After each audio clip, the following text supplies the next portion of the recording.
Baik, halo, assalamualaikum, selamat sore teman-teman semua. Selamat sore Pak Fadli. Selamat sore Pak, Assalamualaikum warahmatullahi wabarakatuh. Sore Pak. Halo, Pak Yunanto, Pak Rizal, Pak Bambang, Bu Asti, Mas Udi, Pak Marnoto, Mbak Wiwik, Mas Vincent, Pak Khairuddin, dan Mbak Meliana. Wah, Mas Udi lagi jalan-jalan sore. Hati-hati Mas Udi di jalan, Mbak Estika, dan teman-teman yang lain.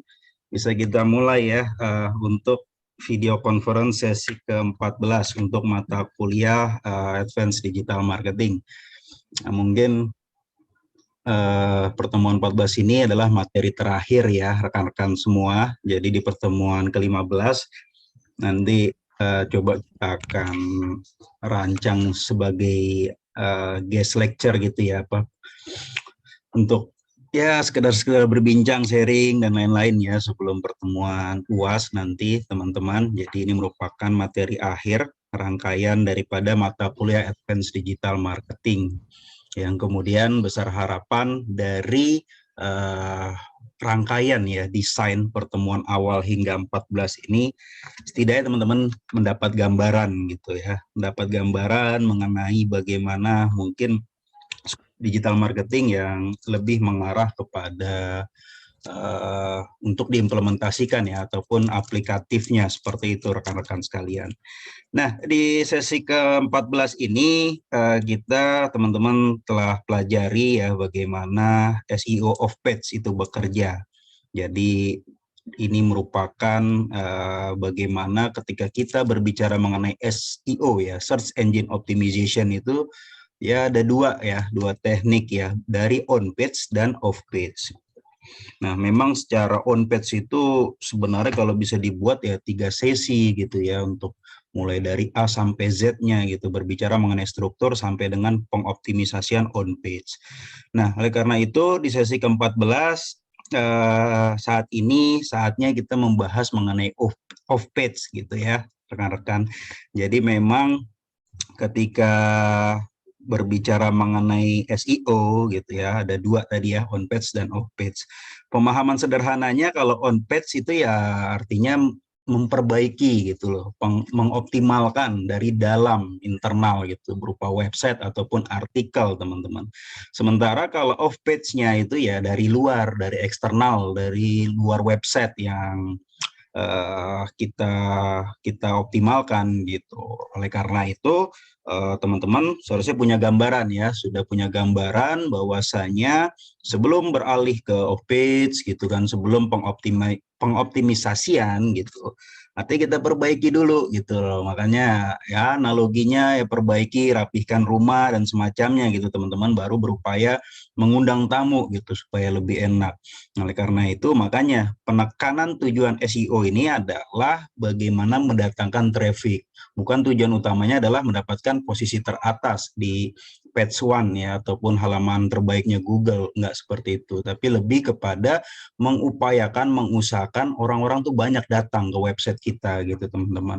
Sehingga harapannya ya output akhirnya adalah terjadinya konversi gitu ataupun pembelian baik itu barang ataupun jasa yang mungkin teman-teman sedang berusaha seperti itu.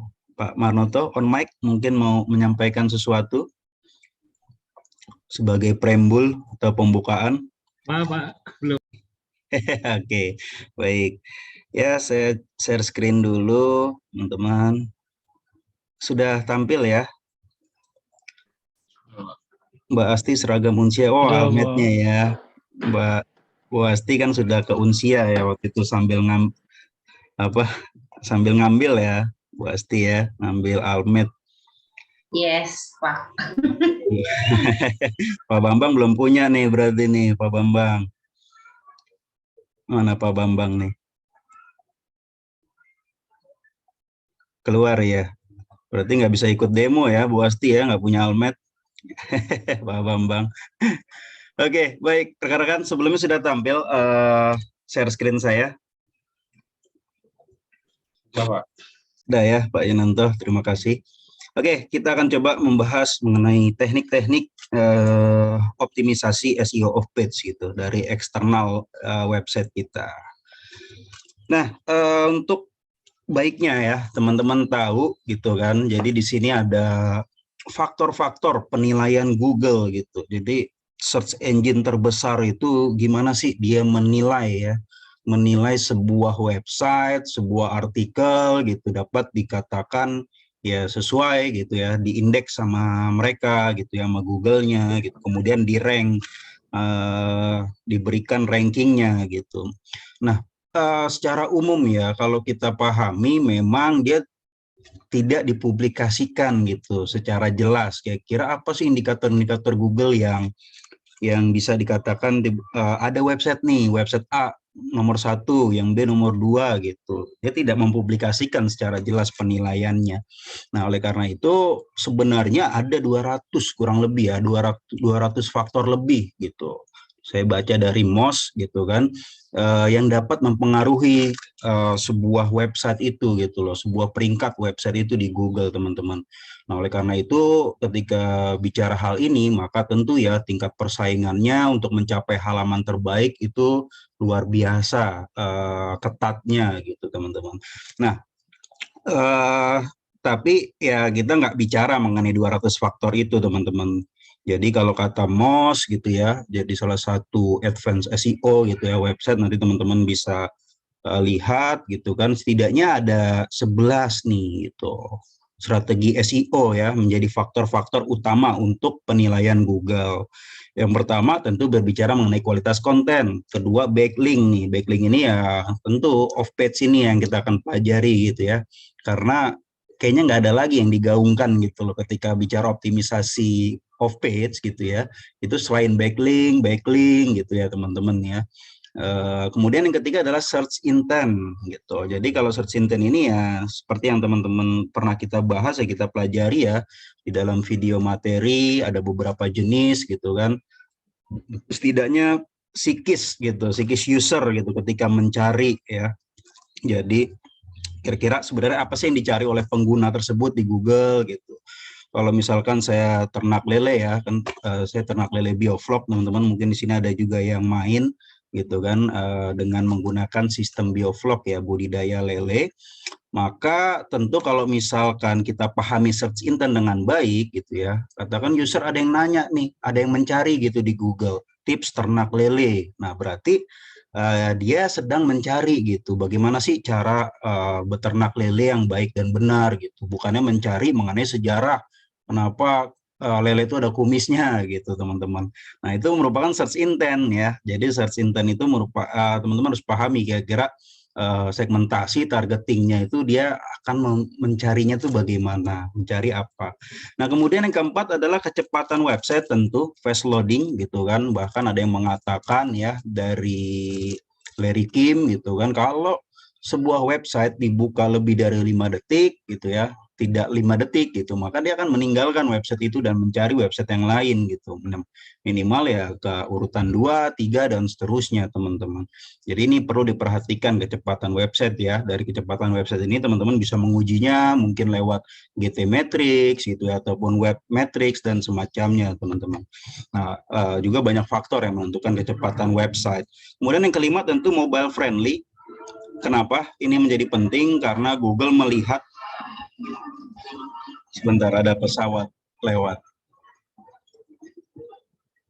Ya, kenapa penting? Karena Google paham gitu ya, Google tahu secara data Google Analytics itu hampir 80% orang mengakses ya untuk mencari informasi itu dari smartphone gitu. Oleh karena itu bagaimana teman-teman yang seperti kita bahas ya di pembuatan website, kita harus membuatnya secara friendly gitu, SEO friendly ya, mobile friendly. Jadi harus bisa dibuka baik itu dari laptop ya atau desktop gitu maupun dari HP gitu, teman-teman. Ataupun juga ada pilihannya gitu. Bagaimana orang-orang yang membuka dari apa namanya, dari tablet gitu, itu berbeda gitu. Jadi ada 3 ya, desktop, kemudian tablet dan telepon ya atau HP. Jadi itu yang harus diperhatikan. Kemudian yang keenam adalah domain authority. Ini adalah DA. Jadi ini merupakan, nanti kita akan bahas ya, ini akan praktiknya mengenai DA ini teman-teman.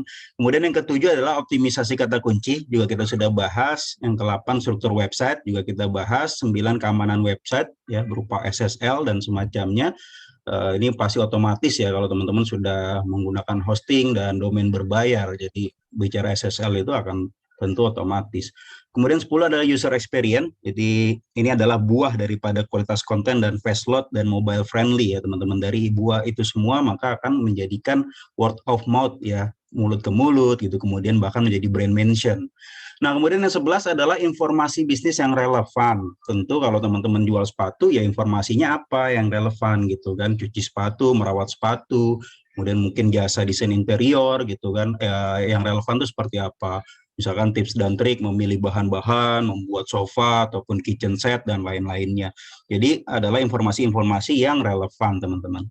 Seperti itu untuk diketahui ya, faktor-faktor penilaian di Google. Nah, oleh karena itu ya, di video materi juga sudah saya sampaikan bahwasanya ketika kita berbicara mengenai off-page ya, itu identik sekali dengan backlink gitu ya teman-teman ya. Apa sih yang dimaksud dengan backlink gitu? Nah, kan artinya bagaimana ketika kita bicara off-page ini adalah berbicara mengenai link building gitu. Apa bahasa ininya? Membangun link ya. Jadi ya dengan konsep membangun itu ya berarti dari pondasi itu harus kuat hingga sampai bangunannya teman-teman ya. Jadi ini merupakan teknik-teknik ketika kita bicara link building ini adalah mendapatkan backlink itu sendiri gitu. Atau sederhananya ya, bagaimana backlink itu adalah website lain tuh yang mengarahkan link ke website kita. Ya sederhananya kalau teman-teman buka sebuah artikel ataupun mungkin kompas.com, detik.com ya, portal-portal media online, mungkin teman-teman di situ kan ada tulisan hyperlink ya, ada beberapa kalimat ataupun kata-kata yang hyperlink menuju website seseorang atau website di luar yang website yang Anda sedang buka itu merupakan adalah backlink teman-teman. Jadi website lain yang mengarahkan ke website Anda itu merupakan konsep daripada link building. Nah, jadi yang pertama dalam link building ini yang perlu diketahui teman-teman ya, ada empat hal penting gitu loh yang saya rangkum ya, yang coba saya rangkum untuk mungkin teman-teman ketahui ya, sehingga dapat membangun sebuah link ya, link building ini gitu, sehingga ya oke lah, mantap gitu loh link building. Yang pertama adalah konten apapun yang tentu dapat menjadi rujukan. Jadi kalau misalkan teman-teman punya website ya, bagaimana sih supaya backlink ini sukses gitu ya, supaya banyak website-website lain itu berupaya mengunjungi, kemudian berupaya mereferensikan gitu. Otomatis konten yang harus Anda buat gitu ya, postingan artikel dan lain-lainnya itu tentunya harus yang berkualitas, berbobot sehingga dapat menjadi rujukan. Ya, misalkan katakan teman-teman membuat jasa SEO ya teman-teman, kasih infografisnya nih gitu kan.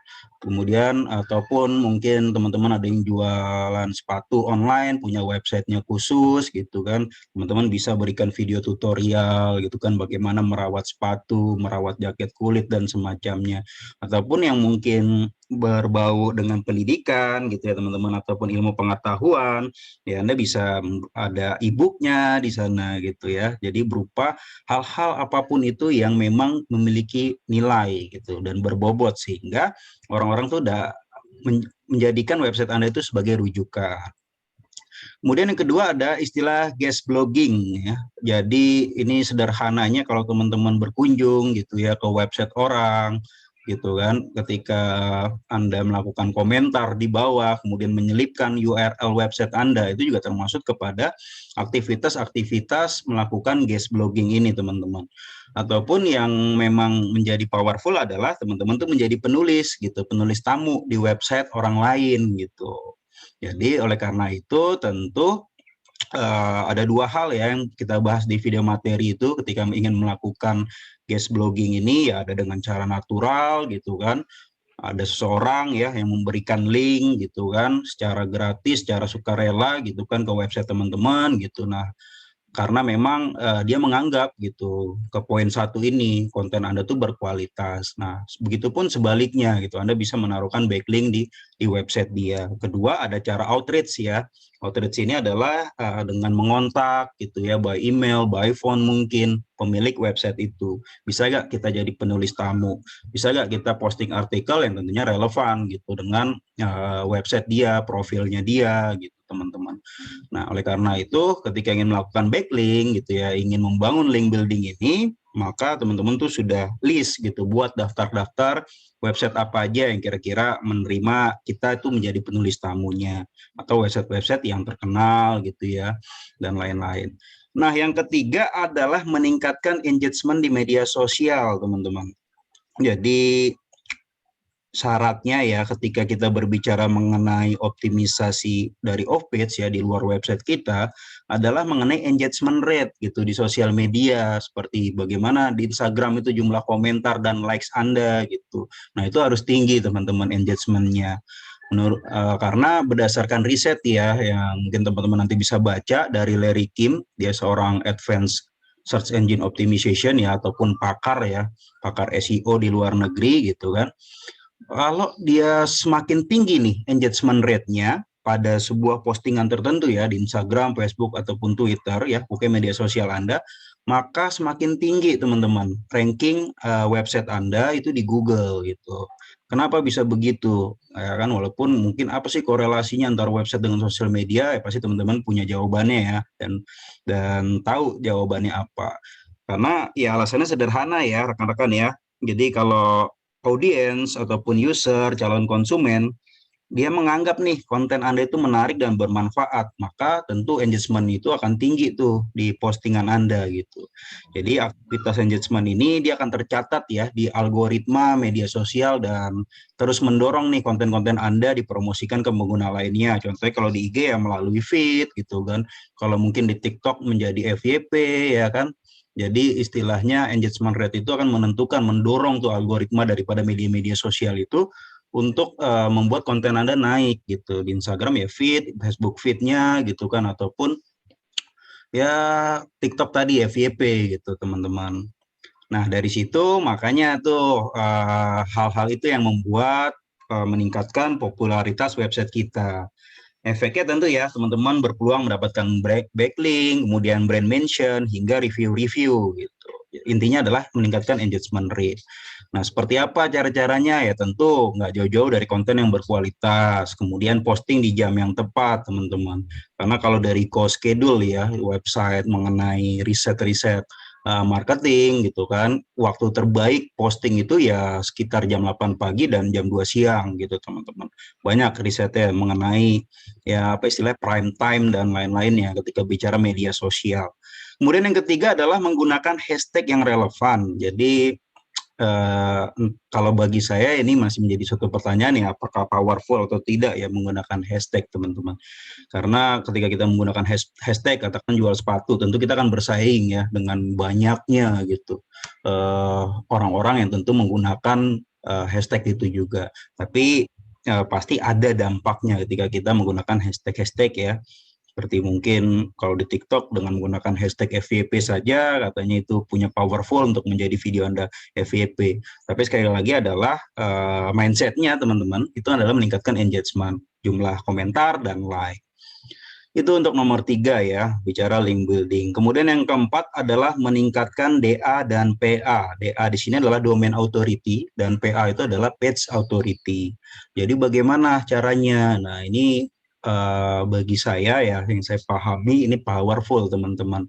Karena dengan nanti strateginya adalah ya amati, tiru dan modifikasi ya struktur-struktur backlink dari kompetitor gitu. Kita akan praktik gitu nanti mengenai bagaimana meningkatkan domain authority dan page authority ya, sehingga ya sederhananya teman-teman tuh menanamkan backlink itu di mana gitu, dengan apa. Mungkin kalau misalkan kita masih bingung gitu, kita masih nggak tahu harus naruh link kita di mana saja, ya kita bisa menggunakan strategi ATM ini ya untuk mengetahui oh ternyata kompetitor kita menggunakan struktur promosi backlinknya itu di website orang tuh seperti ini gitu, teman-teman.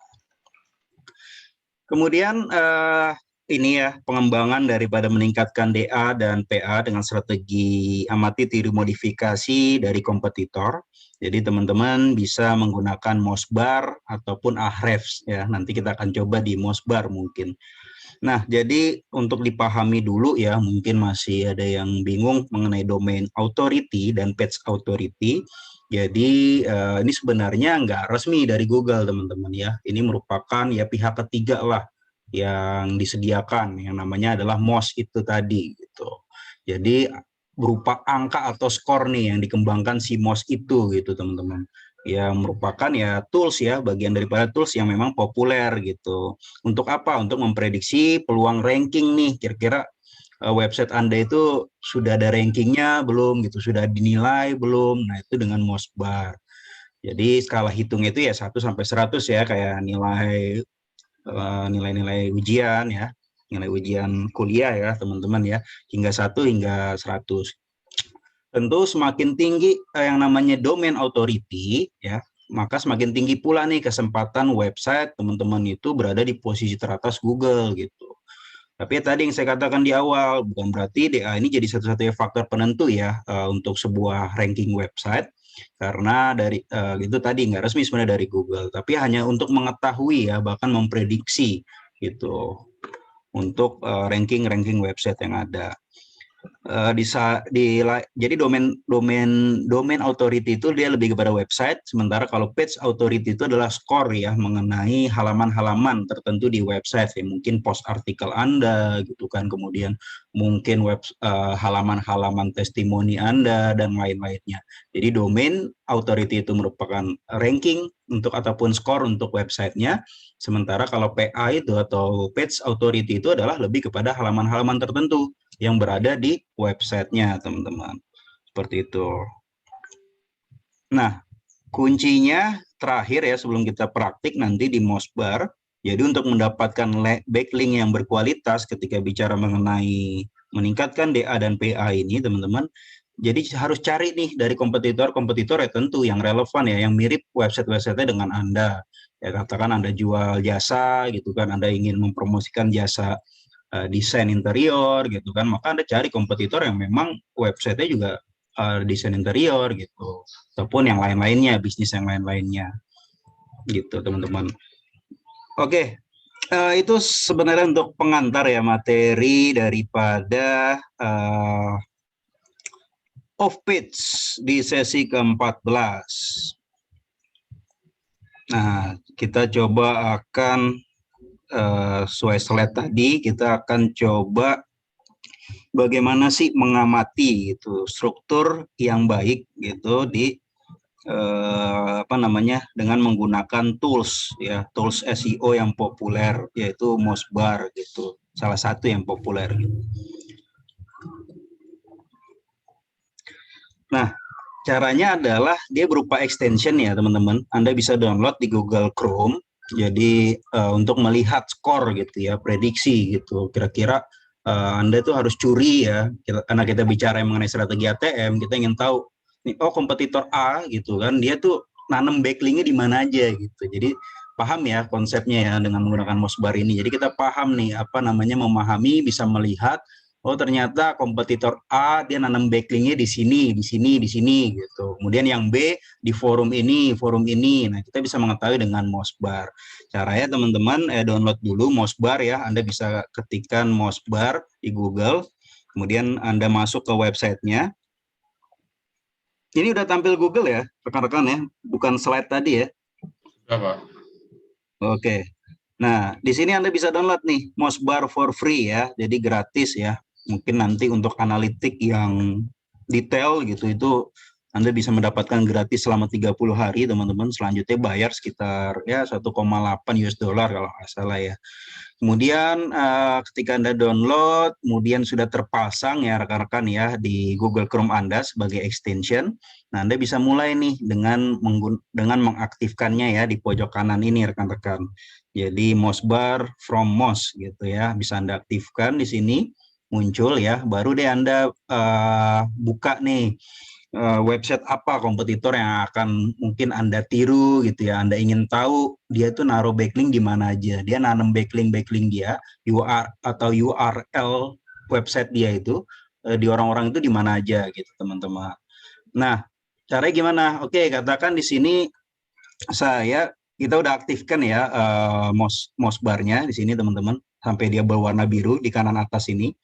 Nah, setelah itu misalkan saya di sini mau ini deh, saya punya website nih baru gitu kan, baru berdiri ya kurang lebih 2 minggu gitu kan, tentang jasa konsultasi nih, statistika gitu kan, ataupun solusi daripada data-data ya berupa berbagai macam aplikasi software statistik ya, Amos, SEM dan lain-lainnya. Oleh karena itu, saya ingin website saya ya, misalkan solusidata.com itu berada di posisi paling atas, teman-teman. Nah, dengan cara apa?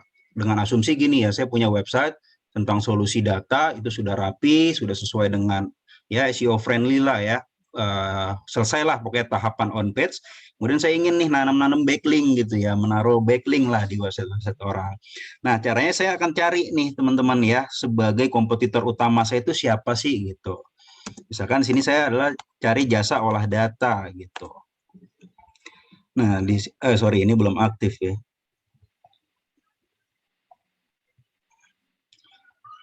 Oke. Nah, teman-teman, ini bisa terlihat ya di awal ini ketika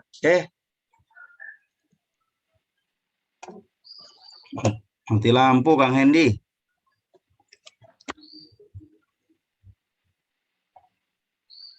Lilin, Pak. Kenapa? Pakai lilin. Oke, sip. Ya, tadi saya punya website untuk bicara mengenai olah data gitu ya, statistika. Di sini muncul nih teman-teman dengan sudah aktif mouse bar-nya nih. Kita lihat nih ada yang namanya tadi Page Authority, nilainya 34 dengan 215 link. Kemudian domain authority-nya 10 skornya ya dari rentang 1 hingga 100. Kemudian ya mungkin karena ini gratis ya, belum saya aktifkan yang premium gitu kan, kita belum bisa melihat nih. Nah, maksudnya apa angka-angka ini teman-teman, dengan skor 34 dari gammastatistika.com gitu ya, jasa olah data statistik, itu ada 215 link. Dia berupaya menaruh link-link dia ya yang berkaitan dengan gamma statistika ini di sebanyak 215 link. Begitupun yang bawah nih, olah data statistika gitu kan dengan 81 link di sini dengan nilai skor page authority-nya adalah 10 gitu ya. Berarti dia banyak menulis artikel ataupun dia banyak naruh nih nitip URL dia di 10 artikel teman-teman, di 81 link ini gitu ya, yang tentunya adalah relevan dan relate dengan konten mengenai olah data gitu. Ataupun ya teman-teman bisa cari misalkan jasa desain interior gitu, misalkan Anda main gitu ya, ataupun punya jasa konsultasi yang bergerak di desain interior. Kira-kira siapa sih nomor satunya? Oh, ternyata ada dekorumah.com nih, gitu kan, dengan skornya 39, kemudian domain authority-nya sebanyak 45 gitu, teman-teman. Nah, dari sini ya Anda bisa nih klik linknya yang ada di sini, teman-teman, dengan menggunakan mouse bar untuk mengetahui dia nanam link itu di mana aja. Oke, berarti kita bisa klik nih 397 link sini gitu kan. Nah, kita open new tab. Ya, dengan page authority-nya 39 skornya dan domain authority-nya 45, di sini teman-teman bisa lihat nih, scroll ke bawah, nah di sini gitu kan. Nah, ini kelihatan nih banyak link-link yang mungkin high authority ya, ataupun middle authority, dia tuh buat artikel ataupun nanam backlink-nya di sini teman-teman. Ya, pertama ya di Dekorumah, di website dia sendiri, kemudian juga dia pernah menaruh backlink di hipwi.com ya kan, kemudian di yang lain-lain ataupun dari anchor text-nya bisa kelihatan ya kata kunci apa yang ditaruh di sini gitu, teman-teman. Nah, cara melihatnya adalah misalkan Anda melihat nih kira-kira si dekorumah.com ini dia nitip URL atau mungkin melakukan tahapan yang kedua tadi ya di slide PowerPoint itu adalah guest blogging, itu seperti apa? Coba kita buka, open link new tab. Nah, ini kan Hipwi nih, dia lagi buat artikel 5 trik menata kamar biar tidurmu makin nyenyak, nggak ada cerita bangun tengah malam lagi.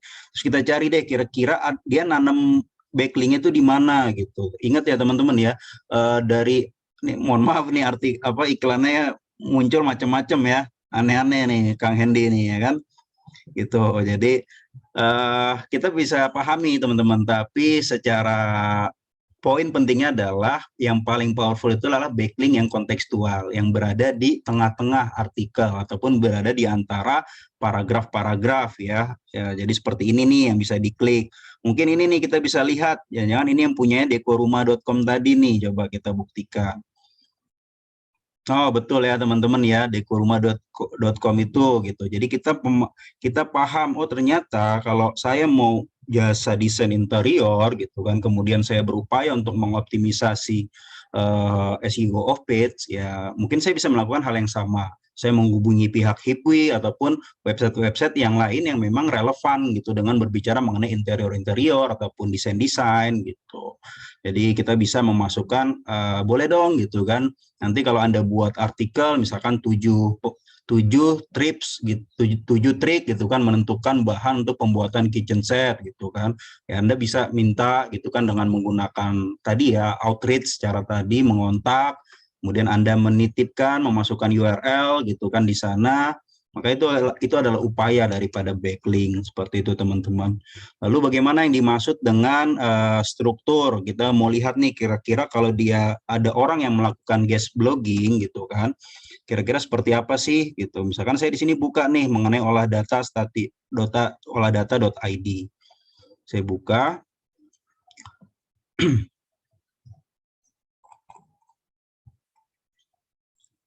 Sorry, mana tadi? Ini ya.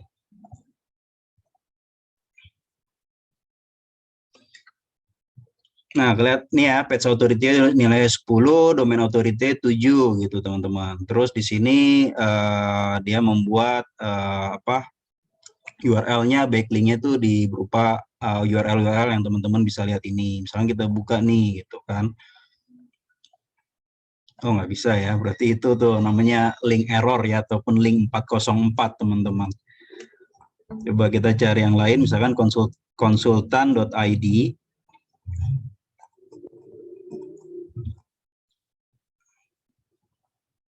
Oh, nggak bisa juga, rekan-rekan ya. Berarti coba yang lain deh.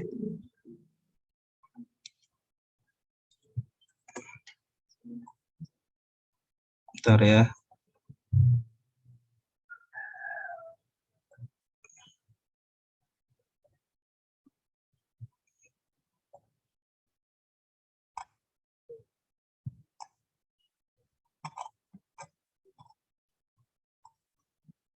Oke, ya dengan website yang sama tadi ya sebagai kompetitor yang mungkin saya mau buat sebuah jasa konsultasi ya mengenai pengolahan data teman-teman statistika dengan kompetitor utamanya adalah olah-data.net gitu kan. Di sini nilainya dengan PA 35, skornya domain authority 9, kemudian kita bisa mengetahui ya tadi oh ternyata dia melakukan guest blogging nih ataupun menanam backlink di forumdetik.com. Kita bisa lihat nih untuk mengetahui kira-kira struktur yang dia lakukan tuh seperti apa gitu. Nah, di sini kebuka tuh, kita klik ya, kita tinggal klik URL tadi yang disediakan Mosbar. Ternyata olah-data.net dia melakukan backlink, dia melakukan mungkin komentar ya di Detik Forum ini gitu. Seperti ini teman-teman attachment-nya di kolom komentar. Kami konsultan dan dosen metode penelitian gitu kan. Kemudian apalagi ya pokoknya ya copywriting lah, biaya terjangkau. Kemudian kalau memang Anda berminat ya konsultasi via telepon, tatap muka, hubungi, masukkan URL Anda. Jadi dengan Mosbar ini kita dapat mengetahui nih, oh kompetitor kita ya nitip gitu bahasanya, nitip ataupun masang ya, nanam backlink itu di Detik Forum dengan struktur backlinknya seperti ini gitu ya, berupa komentar saja. Mungkin teman-teman bisa meniru gitu ya, bisa memodifikasi. Oke, saya jasa konsultasi pembuatan desain interior gitu dengan lulusan ya, dengan apa namanya ya servis-servis apa saja yang Anda tawarkan, nilai lebihnya apa saja. Kemudian Anda bisa ya kalau Anda tertarik ya Anda kunjungi ya, Anda masukkan URL ataupun domain website Anda, teman-teman. Nah, itu merupakan itu ya proses daripada backlink itu. Jadi dengan adanya Mosbar ini ya kita minimal dapat tahu nih gitu kan kompetitor kita dia naruh di link mana aja selain forum Detik. Ternyata banyak dia naruh di forum-forum Detik gitu kan. Untuk menyasar apa orang-orang yang memang nyari nih gitu kan kenapa sih data saya dalam penelitian tuh error, kita muncul di situ di Detik Forum. Kemudian orang-orang tuh akan mungkin melihat gitu ya komentar-komentar di Detik Forum, kira-kira solusinya apa. Ternyata banyak jasa-jasanya teman-teman seperti itu. Seperti itu ya rekan-rekan, sederhananya bagaimana tips untuk mengoptimisasikan yang namanya backlink gitu ya, karena tidak pernah terlepas ketika optimisasi SEO itu dari backlink. Monggo, kalau ada pertanyaan rekan-rekan terkait SEO off page.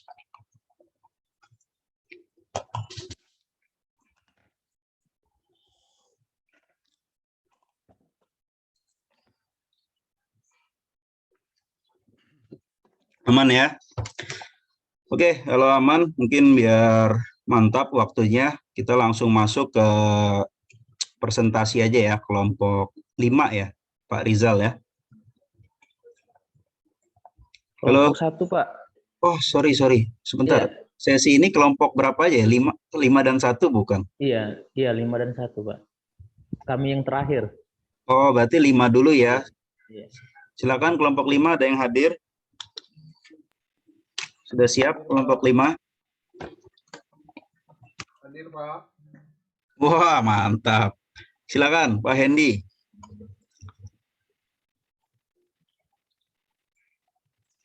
Kelompok 5. Bentar, Pak. Yang chat anggotanya dulu, Pak. Soalnya di WhatsApp masih baru pada login.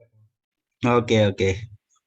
Ya, silakan rekan-rekan kalau ada yang ingin diskusi ataupun sharing mungkin mengenai SEO off page ya.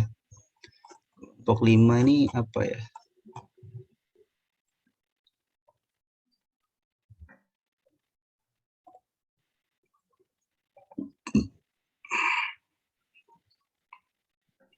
Pak Farid, izin Pak. Misha Kosmetik. Oke, monggo siapa ini? Pak Bejo ya. Silakan Pak Bejo. Pak Farid, tadi kan dijelaskan tuh apa misalnya kita mau lihat kompetitor kita dia menaruh begitu banyak backlink Pak ya di website orang lain. Itu mereka apa harus ada bayar juga Pak ya? Oke, bagus sekali pertanyaannya Pak Bejo ya. Bahkan memang ya kalau bicara mengenai backlink gitu kan banyak sekali jasa-jasa jual beli link gitu kan.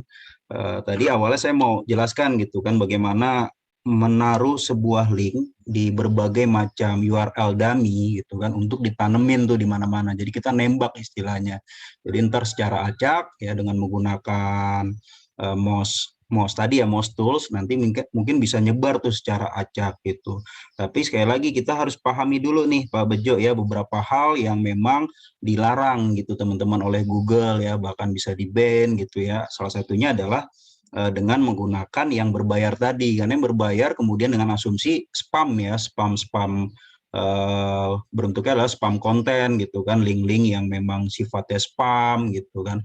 Nah tapi kalau misalkan kita secara natural ataupun outreach ya ketika bicara link building kita menjadi penulis tamu gitu. Nah itu tergantung Pak Bejo ya apabila memang kalau biasanya ya paling banyak itu adalah orang-orang yang memberikan artikelnya menaruh tuh di website-website ya portal media online gitu loh yang memang populer ya detik.com, kompasiana.com di situ kan memang sudah ada blog khusus untuk menulis artikel ataupun dengan website-website misalkan Anda menjadi pakar SEO gitu kan. Nah, Anda lihat tuh kira-kira di pakar SEO itu mungkin muncul ya misalkan Henry Yulianto ya kalau nggak salah ya paling atas tuh Henry Yulianto pakar SEO.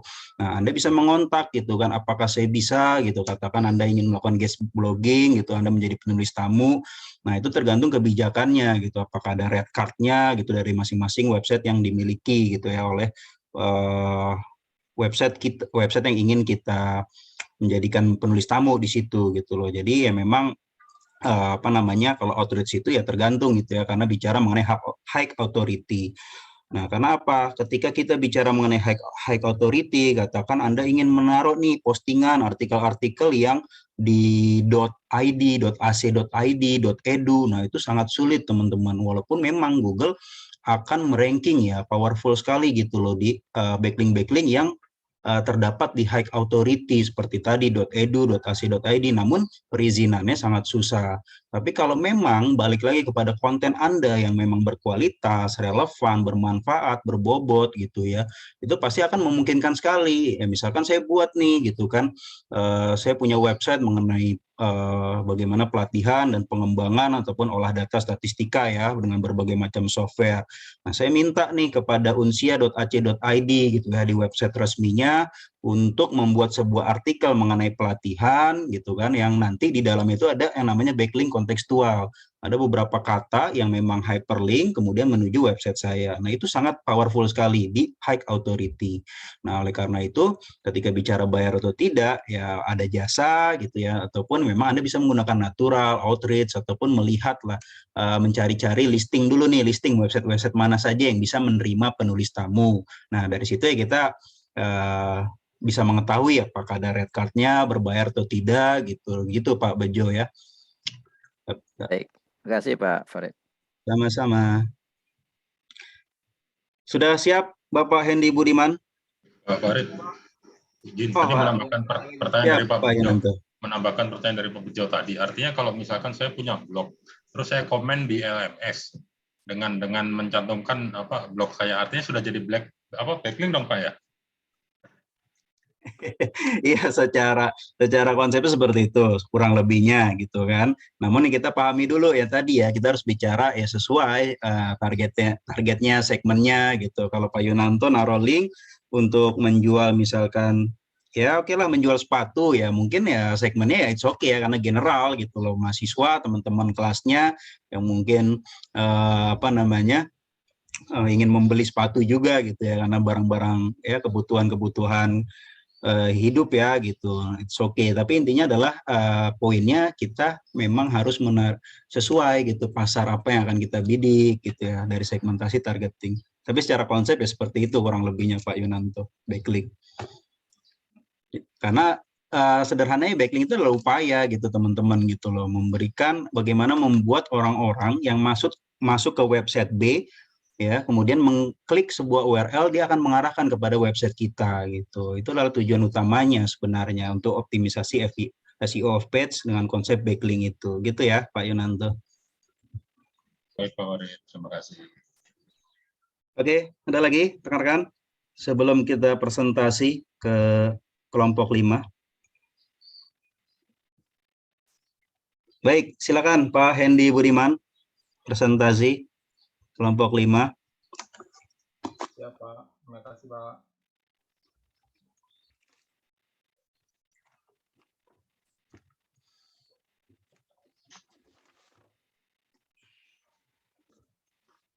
Dimulai ya Pak. Ya, silakan. Boleh disebutkan siapa yang hadir, Pak Hendy? Assalamualaikum warahmatullahi wabarakatuh. Waalaikumsalam. Itu hampir semua hadir sih Pak. Mungkin tadi Pak Taufik belum kelihatan hadir, tapi mungkin nanti kalau ada mungkin di backup sama Mbak Nina. Dimulai. Assalamualaikum warahmatullahi wabarakatuh. Kami dari kelompok 5 kebagian tugas untuk men-take over sebuah toko kosmetik di daerah Makassar. Kebetulan masih saudaraan sama Mbak Arnina, teman kita juga, bernama Meisha Kosmetik. Di Instagram juga kurang lebih sama aja, Meisha Kosmetik. Kita terdiri dari, tadinya ada 7 orang Pak, cuman katanya yang satu udah keluar, jadi kita fixkan jadi 6 orang saja. Ada nomor 1 ada Mbak Arnina sebagai ketua, nomor 2 saya sendiri Hendy Budiman, yang ketiga Muhammad Khairuddin Syarifuddin Saleh, yang keempat Mbak Rosmini, yang kelima Syaiful Hasan, yang keenam Pak Taufik Hidayat. Untuk presentasi kami mulai. Silakan Mbak Nina. Oke, untuk yang pertama, presentasi kami ini yaitu profil store. Di sini Mesya Kosmetik didirikan di Kota Makassar oleh sepasang suami istri, yaitu bernama Ibu Marwa dan Bapak Farid. Sebenarnya Mesya Kosmetik ini pengalihan usaha dari usaha sebelumnya. Jadi Mesya Kosmetik ini selalu mengedepankan kualitas sehingga dalam menyediakan produk-produk kosmetik selalu mengedepankan aspek kesehatan, aman dan halal. Karena Mesya Kosmetik mengerti bahwa kulit wajah adalah anugerah yang perlu mendapatkan perawatan khusus sebab setiap orang memiliki jenis kulit yang berbeda-beda. Next, Pak Hendi.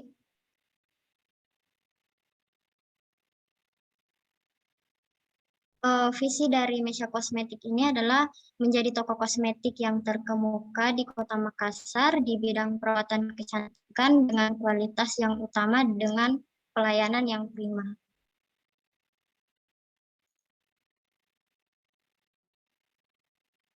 Nah, untuk misinya sendiri yaitu membangun toko kosmetik terpercaya yang mampu melebihi harapan pelanggan, memberikan harga yang relatif terjangkau bagi masyarakat umum, baik menengah ke bawah ataupun menengah ke atas, dengan kualitas yang baik, menerapkan standar service excellent untuk pelanggan yang datang langsung maupun berbelanja via online. Selanjutnya akan dilanjutkan oleh Pak Hairudin. Silakan, Pak. Ya, selanjutnya masuk di strategi pemasaran. Yang pertama itu di brand produk. Mesya Kosmetik bergerak dalam bidang penjualan produk kosmetik atau make up dengan brand yang sudah terpercaya dan terjual di seluruh Indonesia seperti Emina, Garnier, Pixi, Wardah, Scarlett, dan Viva. Next, Pak. Ya, untuk konten marketing, ya, Mesya Kosmetik melakukan promosi penjualan melalui Facebook, Instagram, WhatsApp Bisnis, Tokopedia, dan TikTok Shop. Lanjutnya, Pak. Ya, untuk konten promosi, konten feed didesain lebih ringan dengan warna konten yang sesuai dengan target pasar, menggunakan gaya, bahasa, serta quote dibuat lebih ringkas dan mudah dipahami. Untuk average like di feed sebesar 0,58%, dan untuk sejauh ini komen masih 0%. Untuk video reels berupa stok produk di toko dengan background yang sedang viral di TikTok atau Instagram. Untuk average reach-nya sendiri 570, bertambah 150 dari sebelumnya. Next, Pak.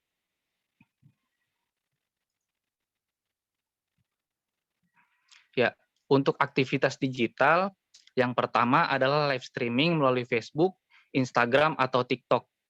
Berikutnya, influencer marketing melalui endorsement selebgram lokal dan melalui TikTok affiliate. Dan yang terakhir, melakukan giveaway di waktu tertentu untuk menarik minat belanja customer. Next, Pak. Ya, berikut adalah testimoni dari beberapa customer yang telah berbelanja di toko Mesya Kosmetik. Testimoninya berasal dari Tokopedia dan Instastory customer. Next, Pak.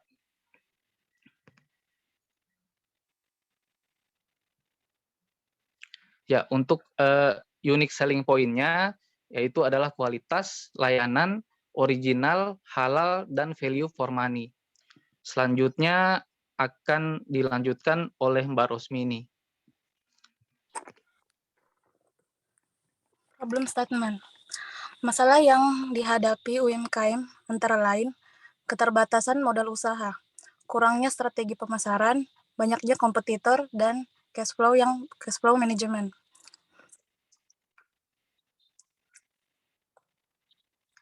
Target project-nya antara lain menggunakan jasa paid promote seperti influencer, TikTok affiliate, Facebook Ads, mendaftarkan Mesya Kosmetik ke Google Business, dan meningkatkan jumlah followers tertarget.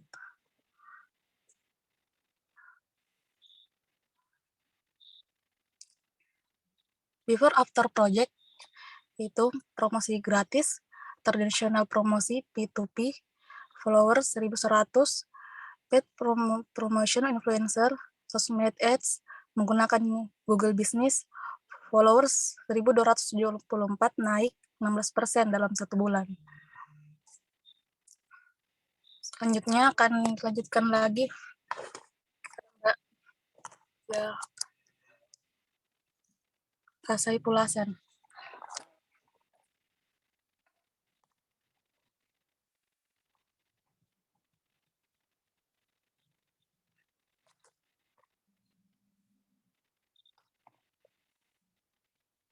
Kalau tidak ada, Mbak Nina di backup aja, Mbak Nina.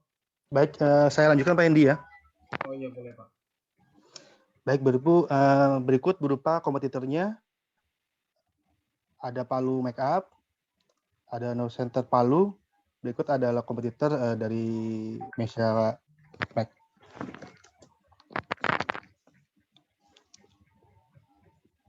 Berikut ada analisis insight-nya. Mesia Domestik, biasanya ada 0,58%.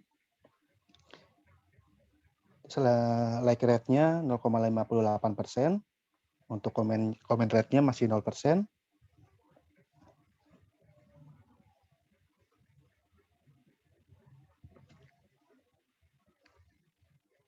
Berikut ada total post-nya.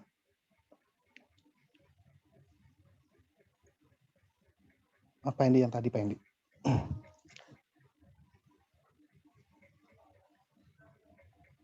Ya, ini ada iya, ini berupa total post-nya ya.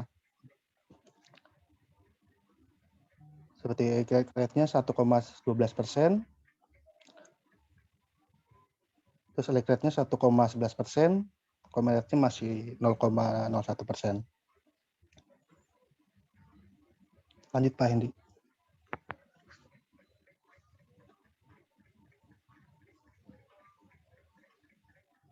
Ini dari New Center Palu. Followernya 23,8 ribu. Bisa kiriman udah 2.284 kiriman.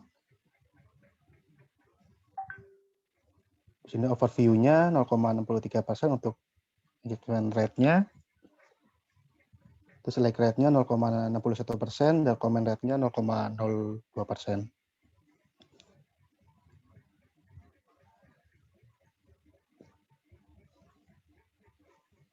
Cukup sekian dari saya.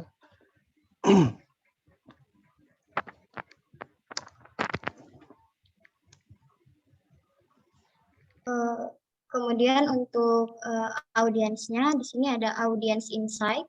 Semakin mudahnya berbelanja online melalui marketplace membuat pelanggan beralih belanja ke marketplace. Dan semakin banyaknya juga toko serupa di Kota Makassar dengan berbagai penawaran yang mereka tawarkan dan promosi yang menarik, sehingga membuat persaingan antar toko meningkat.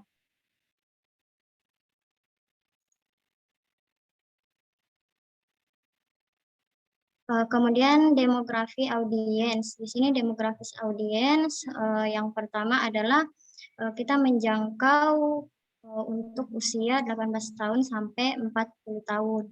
Jenis kelamin wanita, namun sebenarnya bisa juga ke pria, tapi untuk kosmetik itu sekarang bukan sekarang sih, memang lebih banyak ke wanita. Kemudian kita menjangkau itu pelajar, mahasiswa, pengusaha, dan pegawai kantoran. Nah, untuk geografisnya di sini yang paling banyak lokasinya itu di Makassar sendiri. Untuk yang lainnya, Pangkajene, Maros, Jakarta, dan Morowali itu ada beberapa persen yang terlihat dari gambar.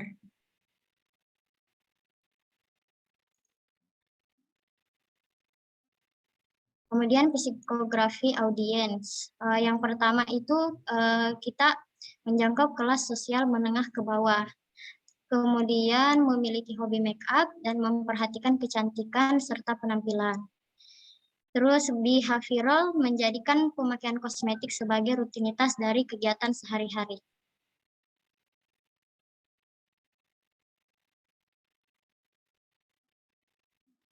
Oke, saya kembalikan ke Pak Hendy Budiman. Demikian presentasi dari kelompok 5 mengenai toko kosmetik di Makassar ini. Bila ada pertanyaan atau saran untuk owner, kami persilahkan. Oke, mantap sekali. Kelompok 5. Ada Kang Hendy, Mbak Arnina, Mas Khairudin, Mbak Rosmini, dan Mas Taufik ya. Dengan tokonya, UMKM-nya Meisha Kosmetik nih, luar biasa nih. Nanti ini yang buat presentasi ini siapa nih, Kang Hendy, Mbak Arnina? Semalam berdua sih sama Mbak Arnina, Mbak. Waduh, nanti ajarin saya ya, yang bisa diklik terus muncul gitu ya, Mbak Arnina ya. Suhunya itu Pak Yunan, Pak. Oh, Pak Yunan. Jangan-jangan dia langsung searching jasa presentasi lagi, PPT tadi. Pak Yunan tuh, di Mosbar. Mantap, luar biasa ya, dikemas dengan presentasi yang menarik gitu ya, kemudian detail sekali dari current problemnya apa, kemudian sampai dengan analisis kompetitor. Nah, ini menarik teman-teman untuk diketahui, tapi boleh di make sure Mbak Arnina atau teman-teman di kelompok 5, Mas Taufik, ini jatuhnya reseller kah atau dropshipper kah sebutannya untuk Meisha Kosmetik ini? Apa memang ada toko offline gitu ya, memang ya tokonya gitu, atau gimana Mbak Arnina? Memang ada tokonya Pak, ada toko offline-nya. Artinya menjual produk-produk kosmetik yang ternama ya, memang sudah ternama ya, ada Garnier, kemudian Wardah gitu ya Mbak Arnina ya? Ya, betul Pak, karena memang dari ownernya sendiri waktu sebelum membuka itu sudah melis produk-produknya itu memang mengambilnya untuk brand besar dulu. Karena kalau misalnya langsung sekarang kan kebanyakan kosmetik itu Pak banyak yang viral-viral tuh. Misal dari negara Thailand atau Cina kayak gitu Pak. Cuman kalau kita memakai brand yang besar, kita tidak ragu, keraguan-raguan itu untuk konsumen juga bisa diturunkan karena kebanyakan misal kalau kosmetik mereknya itu bukan brand besar, pasti ada beberapa pertanyaan dari customer yang mungkin kita sendiri aja belum bisa untuk menjawab karena kita sebagai toko juga hanya memesan barang dari distributor juga hanya memberikan penjelasan yang standar seperti itu Pak. Karena memang kalau untuk brand besar kan biasanya kita misal Garnier atau Scarlett gitu kan orang udah pada tahu, oh ini Scarlett kayak gini nih barangnya gitu, Garnier kayak gini nih, apalagi kalau kosmetik itu kebanyakan konsumen melihat dari brand ambasadornya juga, misalnya brand ambasadornya orang Korea gitu, mereka pasti ngikutin, oh ini artis ini pakai ini, mau coba pakai ini gitu. Dan kalau brand besar kan kita bisa sedikit menjamin untuk kualitasnya, Pak. Oke. Arnina, mungkin yang dimaksud sama Pak Farid itu konsep marketingnya itu apakah dropshipper atau gimana gitu kan Pak ya mungkin ya. Soalnya kan kalau kita berjualan kayak gitu itu termasuk ke dalam kategori dropshipper atau dropshipping ataupun retailer artinya di sana itu. Mungkin itu sih yang dimaksud sama Pak Farid. Ya. Ya mungkin ya betul ya Mbak Nina, tapi bagus ya ini ya penjelasannya tadi. Intinya Meisha Kosmetik ini tidak ada produknya gitu. Meisha Kosmetik tidak mengeluarkan produk. Oh baik.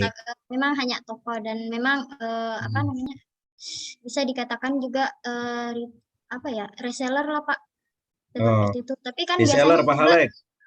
Iya Pak, kalau saya sebenarnya agak kurang mengerti Pak untuk istilah-istilah yang kayak seperti itu, yang saya tahu hanya reseller, tapi saya juga pernah menjadi reseller di salah satu brand besar.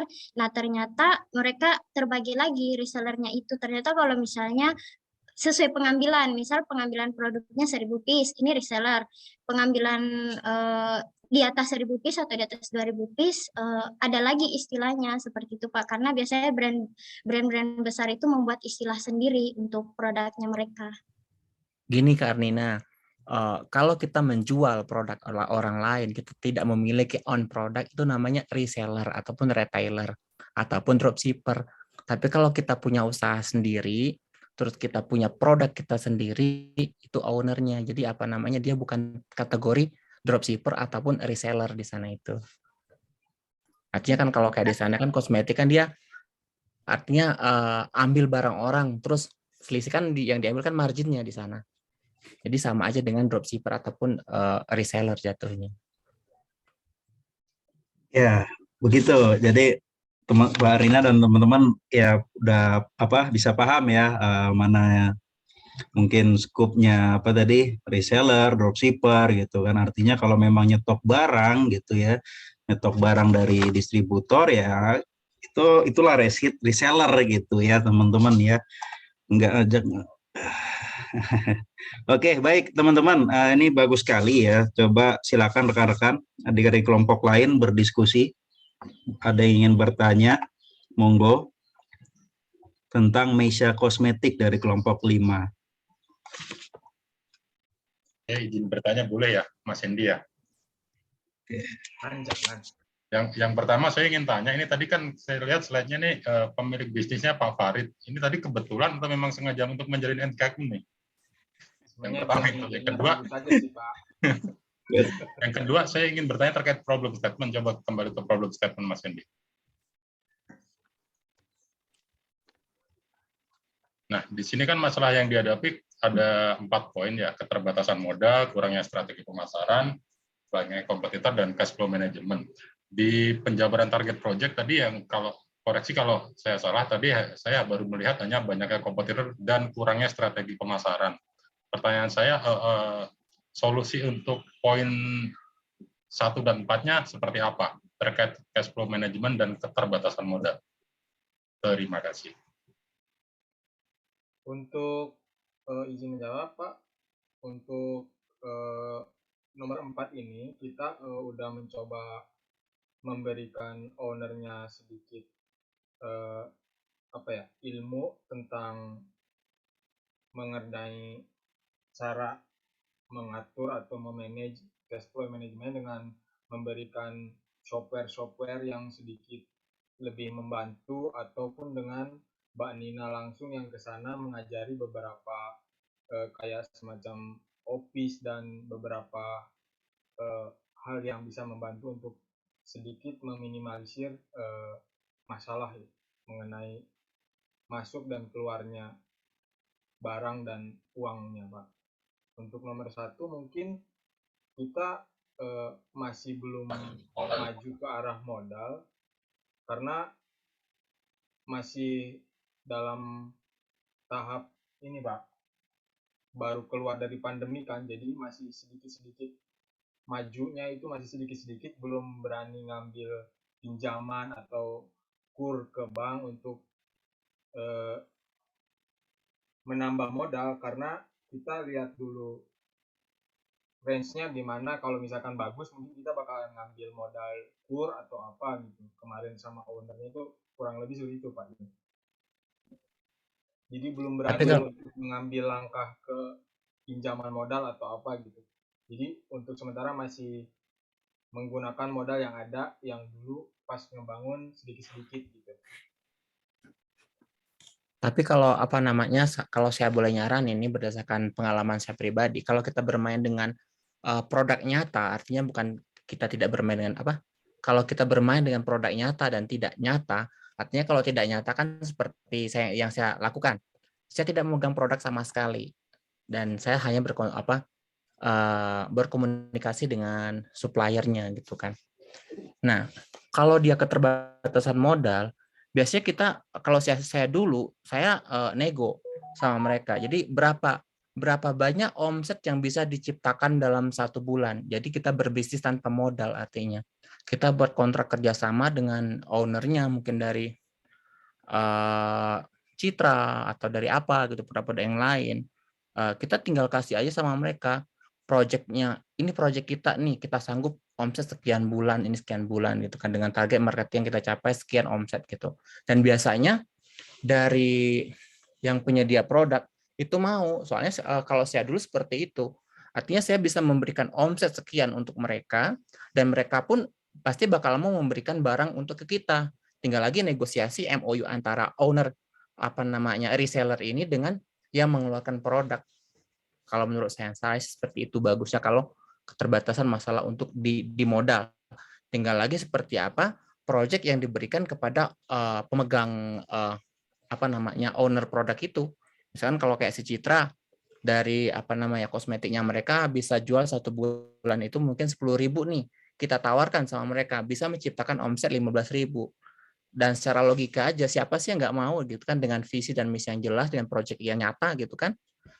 Setidaknya ada daya tarik tersendiri untuk pemberi produk di sana atau sebagai produsennya. Masukannya cukup bagus. Saya tangkap Mas Bang Arek dan Mas Hendy nih. Ini produk kosmetik ini setahu saya ada kultur seperti ini sih Mas Hendy dan Mbak Nina.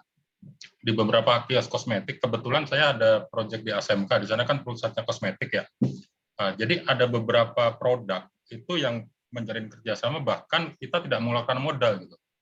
Mungkin sering kita temui, anggaplah kita masuk ke mall gitu ya, SPG kosmetik itu bukan karyawan mall loh. Gitu. Mereka karyawan dari produknya sendiri, dari brand sendiri. Jadi kita cuma menyediakan tempat gitu. Misalkan yang sering saya temui sih Wardah sih sepertinya. Wardah itu dia punya produk, dia nitip produknya sekaligus nitip SPG. Jadi kita tidak mengeluarkan gaji untuk SPG-nya. Seperti itu sih kalau sependek yang saya tahu. Mungkin saya izin menanggapi, kalau yang seperti itu kemarin memang ada penawaran. Memang saya juga sudah bicara, bahkan saya sendiri ditawarkan sebenarnya. Jadi saya lemparkan ke ownernya seperti ini saya sudah jelaskan. Ada beberapa produk seperti Wardah dan YOU itu sudah menjelaskan bagaimana sistem mereka, dan saya juga menjelaskan yang toko yang owner ini punya gitu seperti itu. Tapi memang ownernya bilang bahwa masih belum siap untuk mengambil langkah ke situ, karena memang kita sebenarnya nggak bermodal, dan ada pun penawaran dari produk itu sendiri bahwa itu sudah menyediakan produk dan juga BA-nya sendiri dengan budgetnya misal 7 juta, tapi budget itu bisa dicicil seperti itu, atau mungkin kita jual dulu barangnya, nanti keuntungannya dibagi dengan brand itu sendiri dengan toko kita seperti itu. Emang sudah ada penawaran, tapi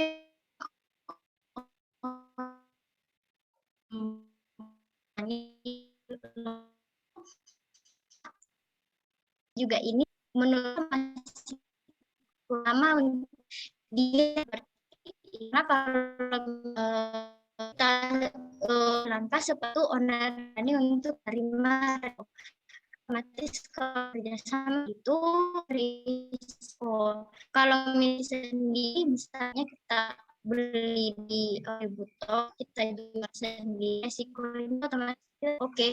Barangnya saya sendiri nih, sendiri jual itu saya sendiri gitu, makanya ya sinyalnya terganggu Mbak Nina. Ya bermasalah sinyal ya. Kalau dari Hendy mungkin masukan Pak Alek cukup bagus Pak, tapi mungkin ini ya karena mungkin di daerah juga jadi nggak sebisa produknya itu, mungkin nggak semasif itu gitu untuk targetnya gitu, karena kan tambah lagi dia jualan misalkan di rumah gitu, atau tokonya di rumah, di depan rumah, jadi mungkin nggak bakalan semasif itu Pak. Jadi tapi masukannya bagus, mungkin kalau misalkan nanti udah ada modal dan agak gede mungkin bisa langsung seperti itu juga gitu.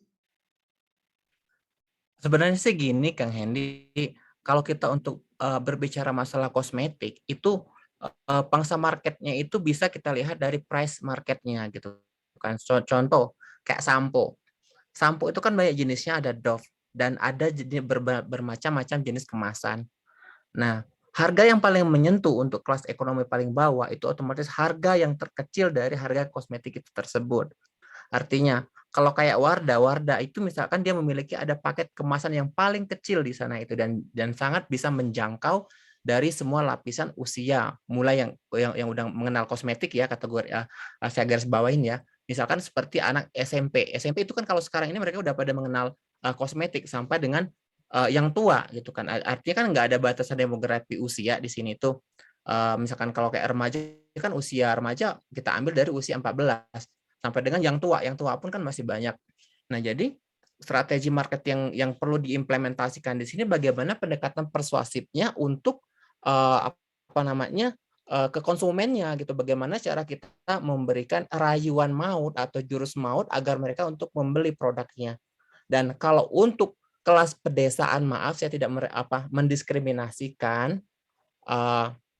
untuk masyarakat kita yang kelas bawah, itu masih enak sih kita memberikan wawasan atau membuka mindsetnya mereka untuk tahu bagaimana produk itu bisa digunakan dan bisa harganya itu bisa masuk untuk ke kantongnya mereka gitu. Oke. Kalau ikut boleh komen Mas Hendy. Ini. Pak.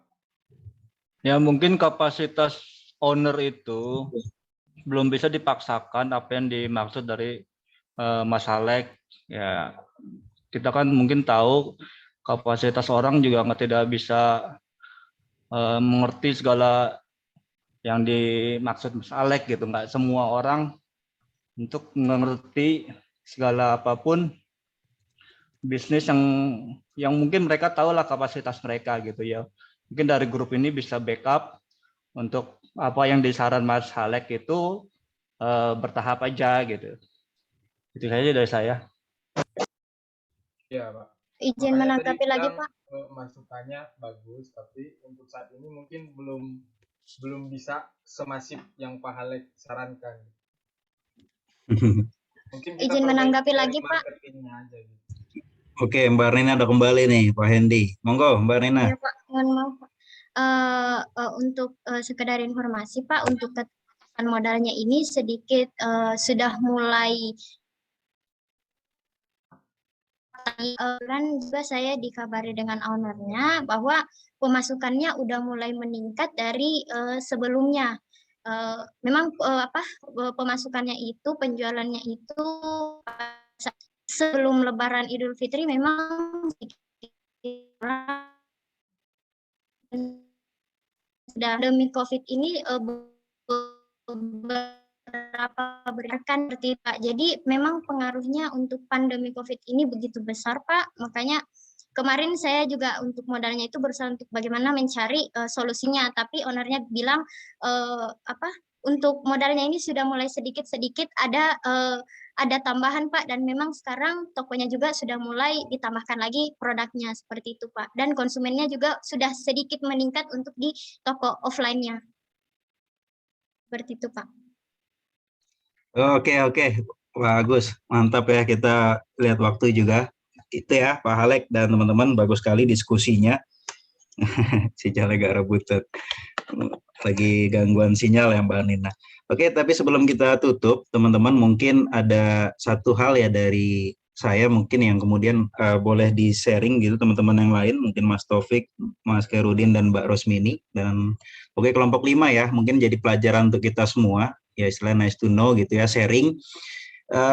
Karena ini gitu ya tadi ya, Meisha Kosmetik gitu kan, dengan mungkin reseller ya, bukan produknya gitu.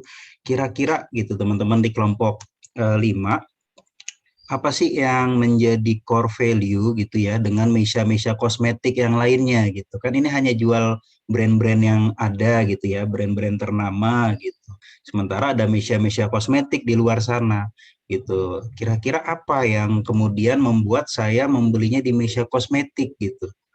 Kira-kira gimana Mbak Arnina atau teman-teman di kelompok 5? Kalau saya Pak izin menanggapi untuk cek kemarin dari beberapa kompetitor kemarin juga untuk berbelanja di Mesia Kosmetik itu memang ownernya kita juga tuh pertama kita mengedepankan kualitas, kemudian harga yang terjangkau, dan saya sudah mengecek sendiri untuk harganya memang ada perbedaan yang cukup tinggi Pak untuk harganya. Misalnya di kompetitor lain itu barangnya misal 65.000, sedangkan di Mesia Kosmetik di toko kami itu harganya mungkin 57.000, 58.000 seperti itu Pak. Dan memang perbedaannya jauh. Dan saya juga customernya dengan customer yang sama datang kembali untuk berbelanja, mereka datang berbelanja karena harganya memang sedikit lebih murah. Mungkin juga pengaruhnya itu Pak dari nama. Semakin besar nama toko atau nama usaha kita, otomatis biasanya mempengaruhi harga Pak. Seperti itu. Misalnya kita kita udah besar nih nama tokonya gitu. Kita naikin juga harganya, orang-orang pasti beli karena memang sudah kebiasaan di toko itu. Tapi kalau customer yang menyadari tentang harga, apalagi misalnya kalangan menengah ke bawah, pasti mencari toko lain untuk membeli produk yang sama dengan harga yang mereka bisa jangkau. Seperti itu, Pak. Oke, sebentar. Ya, baik Mbak Arnina ya, dan teman-teman yang lain ya, karena kita juga perlu gitu untuk tahu gitu ya, ketika kita memutuskan untuk usaha bisnis yang kemudian mungkin ya reseller lah ya, sebutannya reseller, dropshipper gitu kan, tentunya kan banyak banyak toko-toko lain yang memang sama gitu. Kalau saya dengar dari Mbak Ardina gitu ya, adanya dengan menggunakan persaingan harga, oke gitu ya, persaingan harga, kemudian dampak daripada besar atau kecilnya mungkin follower ya di toko online-nya gitu, seperti yang Mbak Ardina katakan. Tapi untuk mungkin ya teman-teman Mbak Nina di kelompok 5, ketika kita memang di bisnis ya, market seperti ini, itu yang paling penting utamanya adalah memang menekankan kepada kualitas pelayanan yang baik gitu. Sehingga itu yang menentukan powernya gitu ya rekan-rekan ya, ketika bicara kan bukan Mesia Kosmetik aja yang jualan Wardah dan lain-lainnya gitu dan teman-temannya. Lalu apa yang memutuskan seorang itu untuk memilih Mesia Kosmetik gitu ya sebagai resellernya gitu ya, tentu adalah kualitas pelayanan yang baik gitu ya, selain persaingan harga dan kemudian dimatangkan taktik penjualan online-nya gitu Mbak Arnina dan di kelompok 5. Ya mungkin tadi ya ada paid influence, itu luar biasa sudah menggunakan influence, apalagi karena kalau bicara kosmetik kalau nggak langsung dipakai gitu ya, kemudian di tutorial gitu, itu kan tidak memenuhi kebutuhan informasi daripada calon konsumen seperti itu. Oke, baik, terima kasih banyak atas presentasinya kelompok 5. Kang Hendy, Mbak Arnina, Mas Khairudin, Mbak Rosmini, dan Mas Taufik ya. Semoga seperti doanya Mas Udi, bisnisnya dapat grow dan scale up ya. Tadi udah naik followernya dan terus meningkat dari segi volume penjualannya gitu. Baik, kita beralih ke kelompok terakhir rekan-rekan untuk presentasi project base ini, yaitu adalah kelompok 1 ya dari Pak Rizal. Mas Udi, mohon bisnisnya bantuannya, banyak. Pak. Ya baik, Pak Rizal sudah menghubungi untuk saya yang share screen ya. Saya bantu dari sini. Sebentar Pak Rizal. Ini luar biasa nih. Kelompok 1 nih Pak Rizal nih. Media berita nih.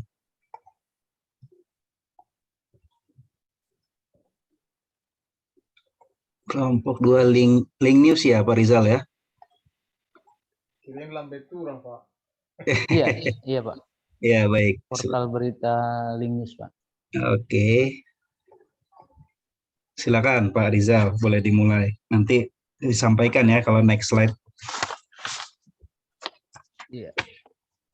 Bismillahirrahmanirrahim. Assalamualaikum warahmatullahi wabarakatuh. Waalaikumsalam. Selamat sore pada teman-teman mata kuliah Advent Digital Marketing. Izinkan kami dari kelompok 1 mempresentasikan proyek bisnis tentang portal berita media online. Kelompok kami, tim 1, terdiri dari Rizal Sapriyadi, Jepri Ansa, Asti Nuraini. Izin Pak, naik Pak.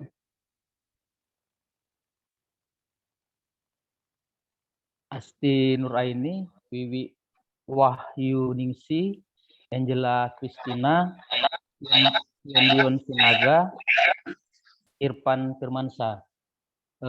Minus 2 orang, Angela Kristina Natalia dan Irfan berhalangan hadir. Mbak Angela lagi meeting, jadi Mas Irfannya dalam perjalanan.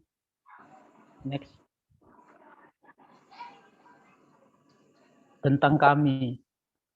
Dunia bisnis menunjukkan kemajuan yang sangat pesat, diikuti dengan munculnya berbagai perusahaan-perusahaan baru yang bergerak pada berbagai bidang. Salah satunya perusahaan di bidang pers.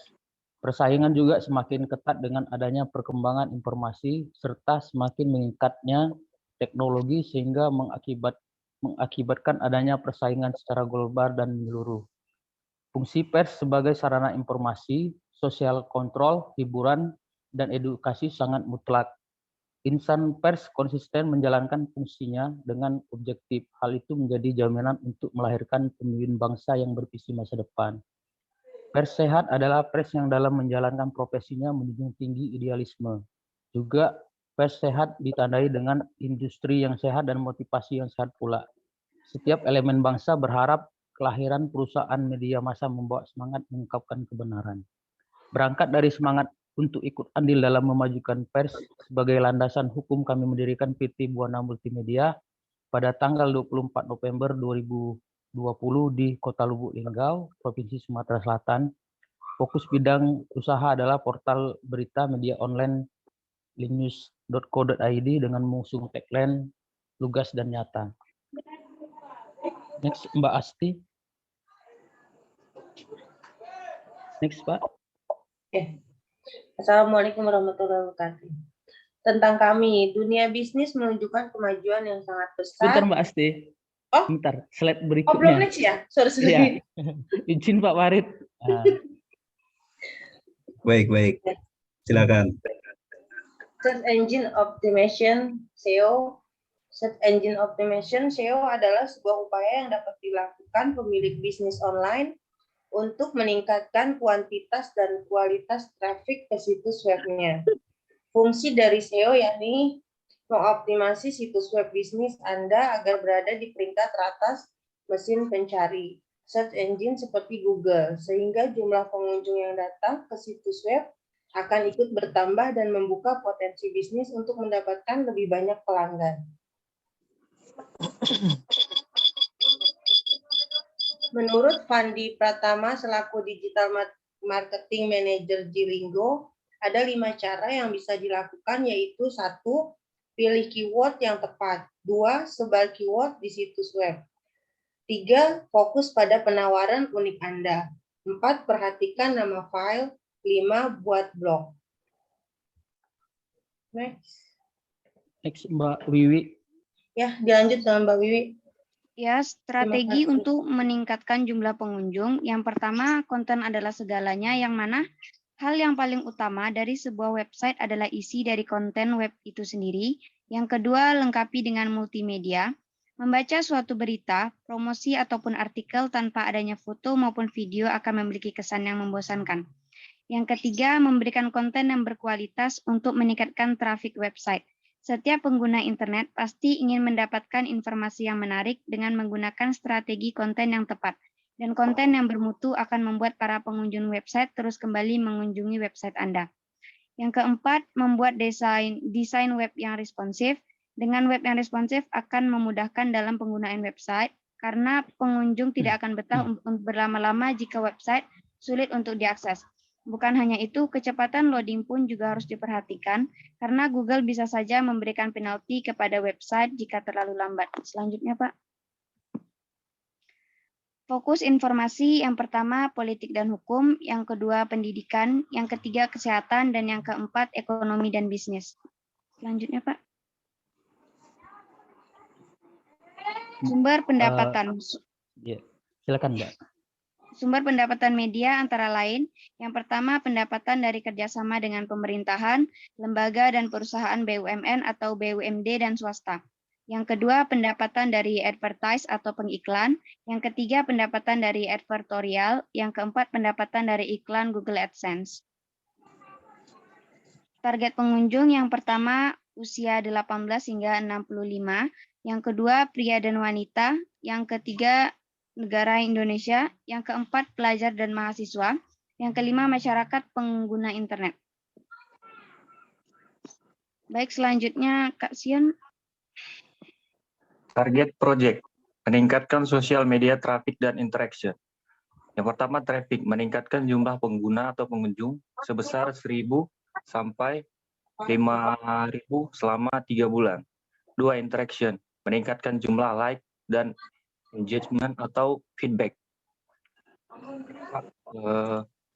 Berikut homepage website dari Link News. Ada beberapa di search engine dan profile website dan lainnya. Next Pak Farid. Itu juga ada link resmi dari fanpage Facebook dari linknews.co.id. Ya. Dan Pak.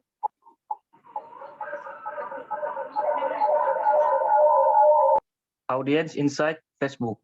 Website lebih banyak diakses oleh pria sebesar 89% dan perempuan sebesar 11%. Pengunjung terbanyak dari kota Lubuk Linggau, Sumatera Selatan. Ekspor. Analisa kompetitor. Audience Insight Facebook. Yang pertama, jangkauan postingan sebesar 1.223, naik 1.101,1000%. Yang kedua, interaksi postingan sebesar 445, naik 6,3000%. Yang ketiga, suka halaman baru sebesar 11, turun 68%. Selanjutnya disampaikan oleh Pak Jeffrey. Silakan Mas Jeffrey.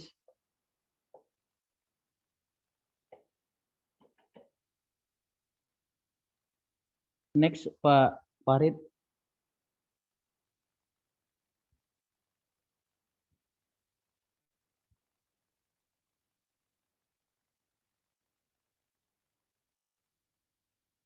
Mas Jeffrey. Saya melanjutkan untuk analisa kompetitor. Halo Pak. Iya, silakan Mas Jeffrey. Analisa kompetitor. GTmetrix adalah tools yang memudahkan untuk mengetes performance website. Berdasarkan pengetesan menggunakan GTmetrix, membandingkan perform dengan kompetitor kecepatan website Linknews QID dengan hasil sebagai berikut. 1. Skor performance 75%. 2. Struktur 88%. 3. Chat consent full terbesar 2,3 second. 4. Total waktu pemblokiran 86. Lanjut. Pendapatan Google AdSense, kita akan melihat ini bagaimana pendapatannya, dia akan semakin naik. Itu pertama dengan hasil yang mungkin kita bisa melihat di slide ini karena sangat kecil bacanya, jadi saya nggak bisa membaca. Mungkin soalnya saya serahkan pada yang kesimpulan. Kesimpulan dari hasil optimalisasi media sosial dari tanggal 4 April 2020 sampai dengan 19 Mei 2022, peningkatan jangkauan postingan sebesar 1.223, naik 1,1 Interaksi postingan sebesar 445 naik 6,3%. Total suka halaman sebesar 244 naik sebesar 11. Hasil pencapaian tersebut dicapai melalui post konsen secara rutin setiap hari.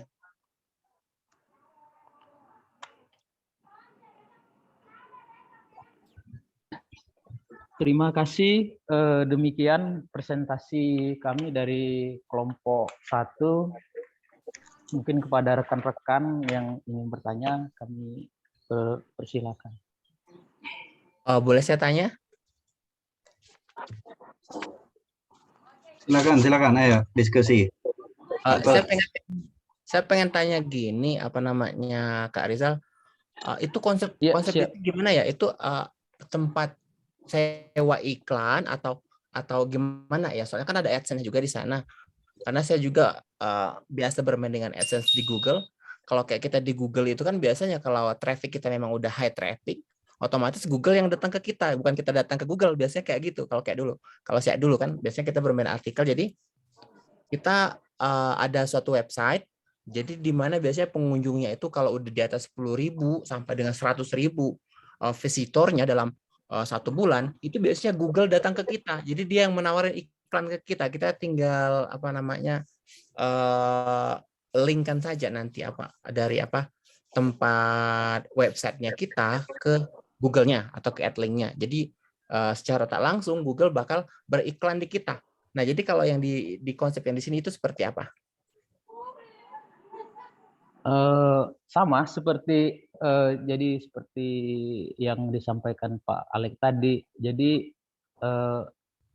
Link News ini portal berita atau media online, ya kan? Ketika dia sudah mencapai dari Google AdSense itu tadi, misalnya sudah umur dari portalnya tadi sudah 1 tahun, itu baru bisa didaftarkan ke AdSense atau ditautkan itu kalau bahasa di ininya ditautkan. Jadi AdSense itu beriklan di web di Link News tadi. Ketika pengunjung atau visitor datang ke web tadi, ya kan, dia mengklik salah satu iklan tadi, itulah yang menjadi sumber pendapatan dari web itu tadi. Jadi dia ditautkan itu Mas Alek, ya kan, setelah kita. Ini termasuk ke dalam PPC atau PPF atau klik per pay atau klik per view? CPV jadinya. Iya, CPC, iya, klik per view. Dia jadi dia kalau klik per klik, cost per klik. Iya, cost per klik, Pak. CPC-nya itu, ya kan, ininya. Jadi setiap orang yang mengklik iklan di web tersebut, kita mendapat pendapatan dari klik iklannya tadi. Terus kemudian itu kalau untuk di website sendiri biasanya kalau kita bermain dengan CPC atau klik per pay atau klik per view itu menggunakan dari AdSense Google aja atau ada khusus website yang diambil kita jadikan referral linknya di website itu sendiri atau gimana? Soalnya kan kalau pengalaman saya bermain dengan klik per view ataupun klik per klik atau klik cost per kliknya itu kan ada range minimal, ada 0,001 US dollar, ada juga 0,01 US dollar, ada juga 0,1 US dollar per kliknya, tergantung dengan apa yang ditayangkan. Kalau misalkan biasa bermain dengan ClickBank itu kita bisa menghitung berapa rata-rata pendapatan kita per kliknya itu, dan per penjualan juga ada di sana. Itu seperti apa kalau kayak di tempat sama? Kalau pertanyaan ini agak berat ini itu Pak Alek, ya kan? Saya belum sampai menganalisa sampai sejauh yang Pak Alek sampaikan tadi itu kan, karena kami lebih fokusnya itu website ini kan konten-konten berita itu harian, ya kan, di wilayah terkhususnya itu di Lubuk Linggau, Musirawas dan Murah Utara, ya kan, yang di tempat domisili daripada perusahaan ini berdiri, ya kan.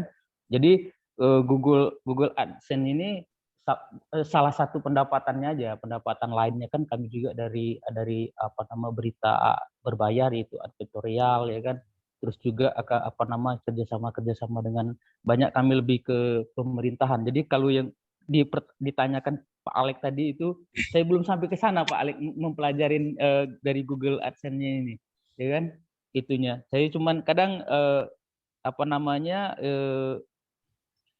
yang Google AdSense ini tidak terlalu kami ini kan juga, tapi tetap kami tautkan juga ya. Tidak-tidaknya kan biar ada juga pendapatan yang pasifnya selain daripada kerjasama kami dengan pemerintah dengan yang lain-lainnya itu. Oke, begini, mungkin biar tadi kan ada beberapa hal yang disampaikan Pak Halek ya dan diskusi dengan Pak Rizal untuk biar nggak salah salah berpikir. Jadi begini ya, pertama asumsinya bukan artinya Google yang mengiklankan gitu, Pak Halek. Seperti yang tadi dikatakan ya, Google yang naruh-naruh iklannya, tidak seperti itu. Jadi kalau di media-media online ya, portal-portal berita, Pak Rizal dan teman-teman semua, itu kan ada istilahnya adalah Google Display Ads ya, Google Display Ads. Jadi bagi saya nih, kalau saya mau masang iklan gitu kan, misalkan saya tembak di Pak Rizal gitu kan, di iklan link news ini ya tadi namanya ya Pak Rizal ya. Halo Pak Rizal. Link news ya. Pak. Ya. Nah, iya, Pak. Itu kalau memang belum mungkin ya kita lihat ya Kompasiana, kemudian detik.com, mereka menyiapkan gitu untuk memasang iklannya langsung karena sudah besar gitu ya, sudah besar, ada yang namanya mini banner gitu, kemudian ada yang namanya script text gitu kan. Makanya kalau teman-teman buka Kompasiana, kemudian detik.com itu muncul Google iklan ads daripada dianya sendiri gitu ya. Dari langsung pemasukan dia, ataupun ada orang-orang yang menembak secara Google Ads gitu loh, display ads gitu. Baru kita bicara yang namanya cost per click itu berapa sih gitu kan, biaya kalau kita ngiklanin 1 juta gitu misalkan nembak di Google berapa kali orang atau enggak per 1.000 orang gitu ya, maka budget iklan kita baru habis kalau diklik 1.000 orang iklan banner kita. Nah, jadi penentuannya seperti itu ketika berbicara mengenai ads dalam media portal iklan. Jadi bukan nanti Google yang langsung memplot-plotkan gitu, tetap kita sebagai pengiklan gitu ya untuk pemahamannya teman-teman. Nah, kayak misalkan nih kayak di Kompasiana, nah teman-teman buka coba detik.com gitu, itu ada yang namanya script banner text. Kalau teman-teman klik, nah di situ baru Anda bisa pasang banner gitu berupa gambar ataupun hanya berupa teks saja gitu loh. Ya, jadi opsi-opsi ketika bicara media portal online ya ataupun berita online ya untuk mengiklankan ya kanan kiri ya, itu bisa pemasukan pribadi langsung kepada website kita gitu ya, ataupun ya katakan ya Anda masang banner deh gitu, Anda masang box like box gitu di depan toko orang gitu, ataupun spanduk, kan otomatis kita melakukan pembayaran juga. Sama ketika saya menghubungi Kompasiana, saya mau pasang iklan Unsia gitu, ya kita bayar ke Kompasiana gitu, langsung dipasangkan oleh mereka gitu di artikel-artikel yang memang ternama. Ataupun ya memang dari segi Google Ads ya kita bisa, teman-teman boleh buka Google Ads, nanti bisa pilih yang namanya Google Ads Display Ads ya. Nah, itu yang bisa muncul ya saya di website-website orang di sebelah kanan kiri seperti itu teman-teman. Oke, itu ya Pak Halek dan rekan-rekan di kelompok 1.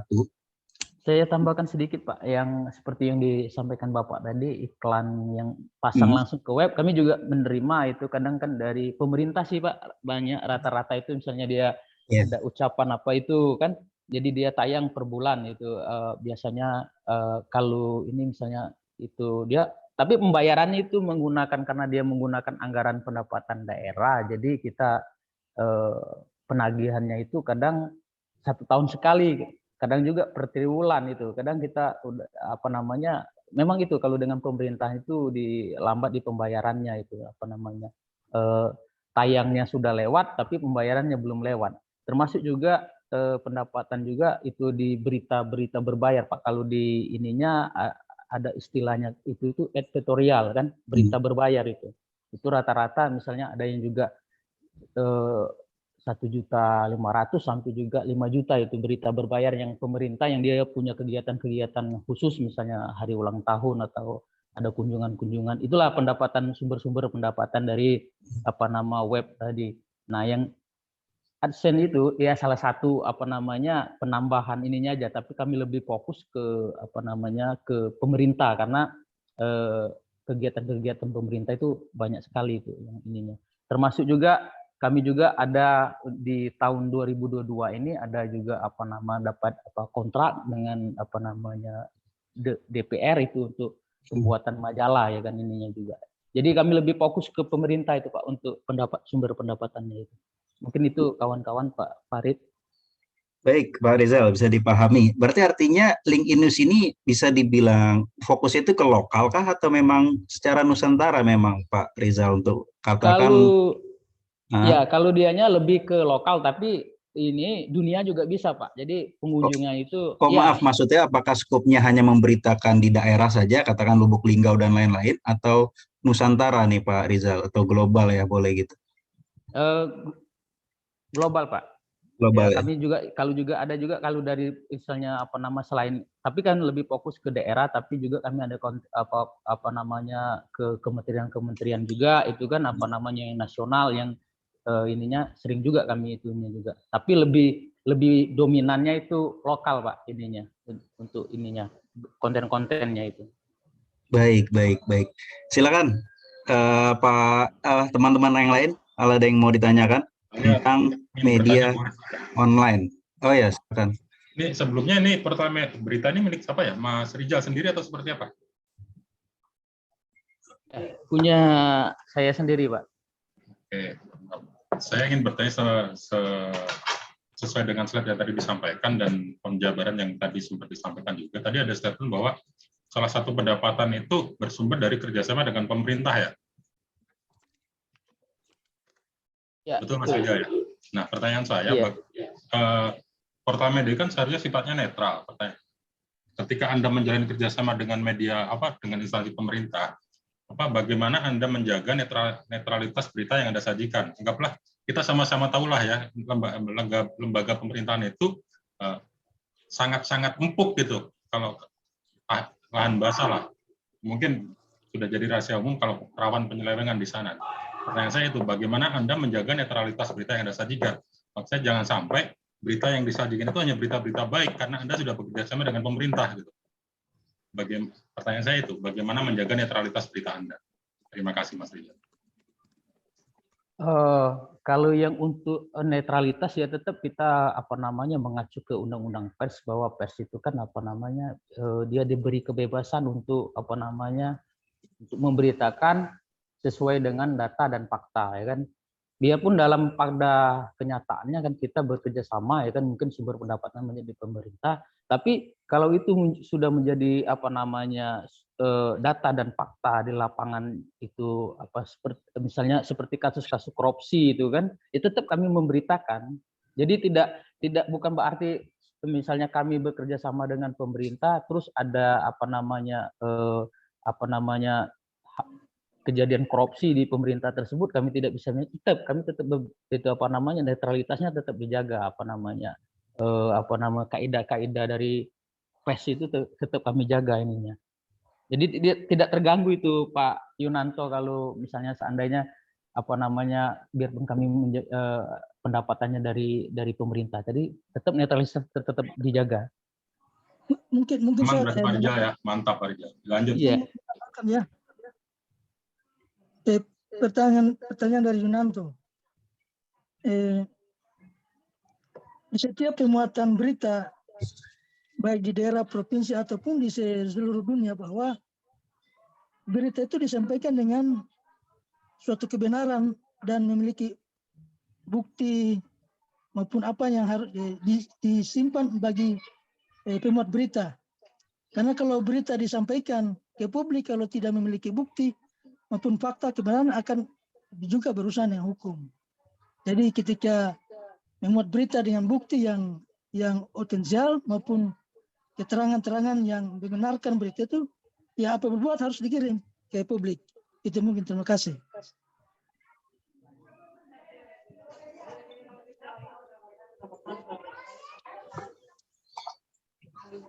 Oke ya, cukup ya rekan-rekan ya untuk diskusi portal media online. Luar biasa Pak Rizal dan teman-teman yang berdiskusi di Ya, silakan siapa ada lagi? Monggo deh. Monggo. Itu siapa tadi ya, teman-teman? Nggak ada ya? Kirain mau ada yang bertanya. Oh, Mas Sudi, monggo.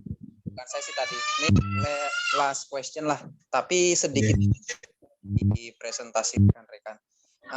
Sekarang itu kan hampir mayoritas semua ponsel, perangkat seluler itu akan aplikasi yang langsung terkait dengan sistem online lah, apapun itu namanya. Tapi banyak sekali di aplikasi-aplikasi itu sering disusupi dengan iklan-iklan yang tadi Pak Farid sampaikan, rekan-rekan sampaikan di presentasi.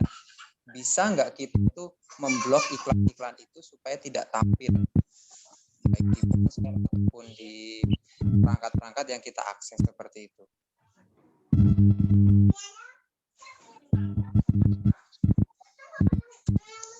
Ya, halo Mas Sudi. Ini suaranya agak ini. Tapi intinya pertanyaan itu untuk siapa? Untuk Pak Farid. Oh, baik. Oh, saya ya suaranya agak mungkin sinyal ya. Ya, tuh artinya banyak sekali ya kalau di WordPress juga bisa disetting dari awal gitu ya, dari ininya ya, untuk penyetingan apakah kita terima ya, sama lah kayak di YouTube ini ada setelan tuh Mas Udi dan teman-teman ya, untuk tidak menerima iklan gitu, bisa kita klik close AdSense-nya ataupun itu ya selaku misalkan kita yang pemiliknya gitu ataupun ownernya. Tapi kalau kita sebagai user gitu yang merasa terganggu gitu kan dengan adanya iklan-iklan gitu kan, nah memang kalau secara normal ya penjelajahan yang kita lakukan memang tidak bisa gitu ya, kecuali dengan bantuan-bantuan seperti browser-browser yang memang dari segi katakan ini kan adalah add-on block ya, istilahnya block add-on ya dan semacamnya kan. Ya teman-teman bisa menggunakan extension seperti VPN dan lain-lain kalau memang tidak ada mau iklan seperti itu gitu. Tapi kalau hal-hal yang memang lebih mengarah ke owner untuk menyetelnya bisa kita mau ini bersifat profit atau non profit katakan seperti itu gitu Mas Udi. Berarti user itu nggak bisa ya Pak? Saya kalau misalnya contoh di let's say di YouTube itu kan ada yang berbayar. Ini suara siapa yang rusak nih? Sebentar. Mas Udi kurang clear suaranya. Oke, coba. Oke, Pak Farid. Misalnya di YouTube kita sudah menggunakan yang berbayar. Itu iklan juga masih tetap muncul. Apa memang ada ketentuan-ketentuan di mana iklan itu memang harus tampil ya di halaman YouTube itu? Seperti itu. YouTube Premium ya maksudnya? Iya. Betul. Oh, katakan kita udah bayar nih menggunakan YouTube Premium, tapi masih ada iklan ya, gitu ya Mas Udi ya. Nah, coba ada yang mau sharing nggak? Kalau saya belum punya experience untuk saya menggunakan YouTube Premium terus ada iklannya juga. Saya pikir nggak ada iklan ya Mas Udi. Coba teman-teman yang lain, ada nggak yang punya pengalaman menggunakan YouTube Premium tapi ada iklannya? Sebenarnya saya mau nanya dulu, mau ada iklannya betul kan? Janjinya itu YouTube Premium itu kan iklannya adalah untuk tidak ada iklan gitu ya, tidak ada terganggu gitu ketika Anda menonton gitu teman-teman. Kan janji iklannya seperti itu, janji iklan YouTube Premium gitu kan. Tapi ada iklannya kata Mas Udi gitu. Karena saya belum punya pengalaman pakai YouTube Premium, saya belum tahu nih. Coba Mbak Halek mungkin udah on mic. Sejauh ini yang saya gunakan YouTube Premium saya belum pernah mendapati namanya ada iklan, terkecuali misalkan kita pakainya dari tanggal 1 sampai 30. Nah, pada tanggal 30 itu biasanya tagihan berjalannya udah masuk dan kita belum bayar 1 hari ataupun lebih kurang sedikit waktunya, dia langsung masuk iklan. Biasanya di sana timbulnya.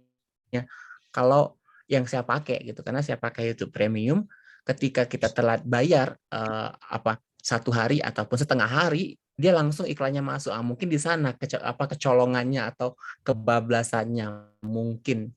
Kalau yang saya pakai selama ini udah berapa tahun ya, kayaknya udah hampir 6 tahun, enggak ya, 5 tahun kurang lebih ya. Ininya saya nggak pernah dapat iklan, kecuali saya telat bayar, baru ada iklan masuk. Oke, Mas Pak Farid, berarti untuk settingan blok terhadap advertisement itu dari vendor ya Pak, bukan dari kami sebagai user ya Pak?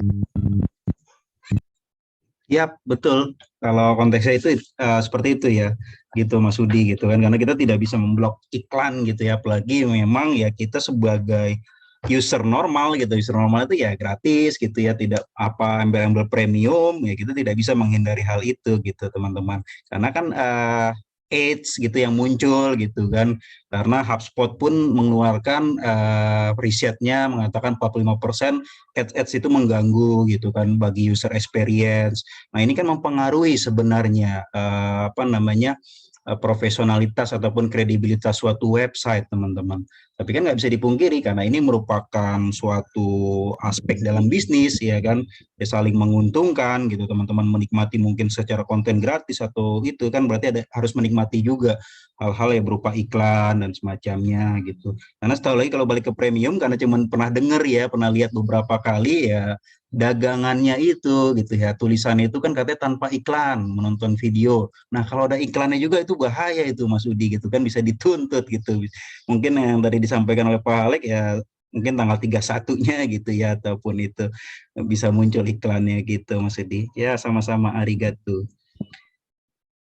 Tapi kalau kayak website yang punya kita sendiri, itu kan bisa kita batasin biar iklan nggak masuk, kita bisa blok. Tapi Betul. ketika kita masuk ke dalam website orang lain, itu pun bisa kita blok iklan biar nggak nongol. Tetapi kita harus bayar juga softwarenya untuk ngeblok itu, untuk memblok cookies-nya atau cookies-nya atau sejenis advertising yang mereka tampilkan. Nah, kalau kayak kita membayar, softwarenya kan lumayan ini mahal tuh. Nah, jadi antisipasinya biasanya kalau kayak kita bermain di digital marketing, biasanya vendornya atau pengiklan itu mereka menempelkan cookies-nya setelah kita klik, itu bakal analitiknya bakal jalan, dan mereka tahu kalau IP kita yang digunakan tuh ini. Nah, itu biasanya yang sering diserang, dikelola. Kalau kayak kita di Facebook marketing itu namanya kan retargeting kan biasanya. Setelah kita dapat data konsumen, kita olah, berarti ini yang bakal kita tembak. Nah, mungkin cara kerjanya mereka itu seperti itu. Yap, bisa juga ya, itu berupa hal-hal yang memang di luar ya, bisa berupa inilah ya, sebutannya itu, makanya pentingnya kenapa ada SSL, teman-teman. Nah, SSL itu ya untuk mengantisipasi gitu loh, rekan-rekan ya, kok kita punya website tiba-tiba ada iklan dan kita nggak nerima pemasukan. Nah, jadi fungsinya SSL itu pada domain gitu ya, pada website adalah untuk seperti itu, untuk mengatasi hal-hal itu, teman-teman. Nah, settingan lagi sekali lagi juga bisa di-setel di WordPress. Kalau Anda punya website, Anda ingin istilahnya diblok kah add-on-nya atau apa, jadi sehingga memang tidak menerima iklan-iklan, itu bisa diatur seperti itu, rekan-rekan. Baik, Pak Bejo juga sudah sholat maghrib ya rekan-rekan, saya rasa cukup. Alhamdulillah produktif ya diskusinya teman-teman. Mungkin yang lain juga bisa menyimak dan ya mendapatkanlah insight-insight baru rekan-rekan. Khususnya untuk kelompok 1, sekali lagi terima kasih. Ya, Bu Asti silakan. Terima kasih. Kelompok 1 juga banyak, Pak. Pak Rizal ya, Mbak Asti, Mbak Wiwin, Bang Sion Dinaga, Mas Jeffries Amsa ya, yang jauh-jauh menyempatkan hadir ya, untung tidak berhalangan Pak Jeffries untuk melakukan presentasi. Terima kasih. Semoga media portal berita online Pak Rizal dapat menjadi media online yang profesional, berintegritas ya, kemudian melawan hoax, dan tentunya adalah selalu memberikan literasi informasi yang bermanfaat untuk pembacanya. Oke. Nah, ya baik. Terima kasih rekan-rekan semuanya atas diskusinya untuk di sesi ini, pertemuan ke-14. Semoga teman-teman yang dari awal hingga akhir dapat mendapatkan hal-hal yang baru, terutama ya mengenai pembahasan materi-materi terkait ya, berupa off-page tadi yang kita bahas. Nanti silakan bagi teman-teman yang tidak mungkin telat, bisa disaksikan ya rekaman Vkonnya. Dan Mbak Arnina yang WA saya belum balas ya, dan Mas Budi juga baru saya baca, ternyata saya akan Sherlock Mas Budi hari ini. Ya, saya belum itu ya, nanti saya baru baca. Jadi nanti rekaman juga sudah saya upload teman-teman. Nah, kebetulan ini adalah rangkaian materi terakhir. Semoga teman-teman dapat menikmati dan mempelajari ya materi-materi, kemudian mendapatkan insight-insight dari kelompok 1 hingga 8 yang sudah presentasi luar biasa. Bagaimanapun juga ini akan menjadi pembelajaran pembelajaran buat diri ya, ataupun secara soft skill kelompok dan lain-lainnya teman-teman. Semoga bermanfaat. Oke, kita mungkin berjumpa di sesi 15 teman ya, untuk sekedar ya mungkin sharing, kemudian mungkin ada overview singkat dan juga mengulas sedikit bagaimana kira-kira UAS-nya gitu teman-teman ya. Terima kasih atas kehadirannya. Kita berjumpa di pertemuan-pertemuan berikutnya. Wassalamualaikum warahmatullahi wabarakatuh. Selamat sore rekan-rekan. Selamat beristirahat. Waalaikumsalam warahmatullahi wabarakatuh. Sore Pak. Terima kasih Pak Farid. Terima kasih Pak. Sehat Pak Farid. Terima kasih Pak.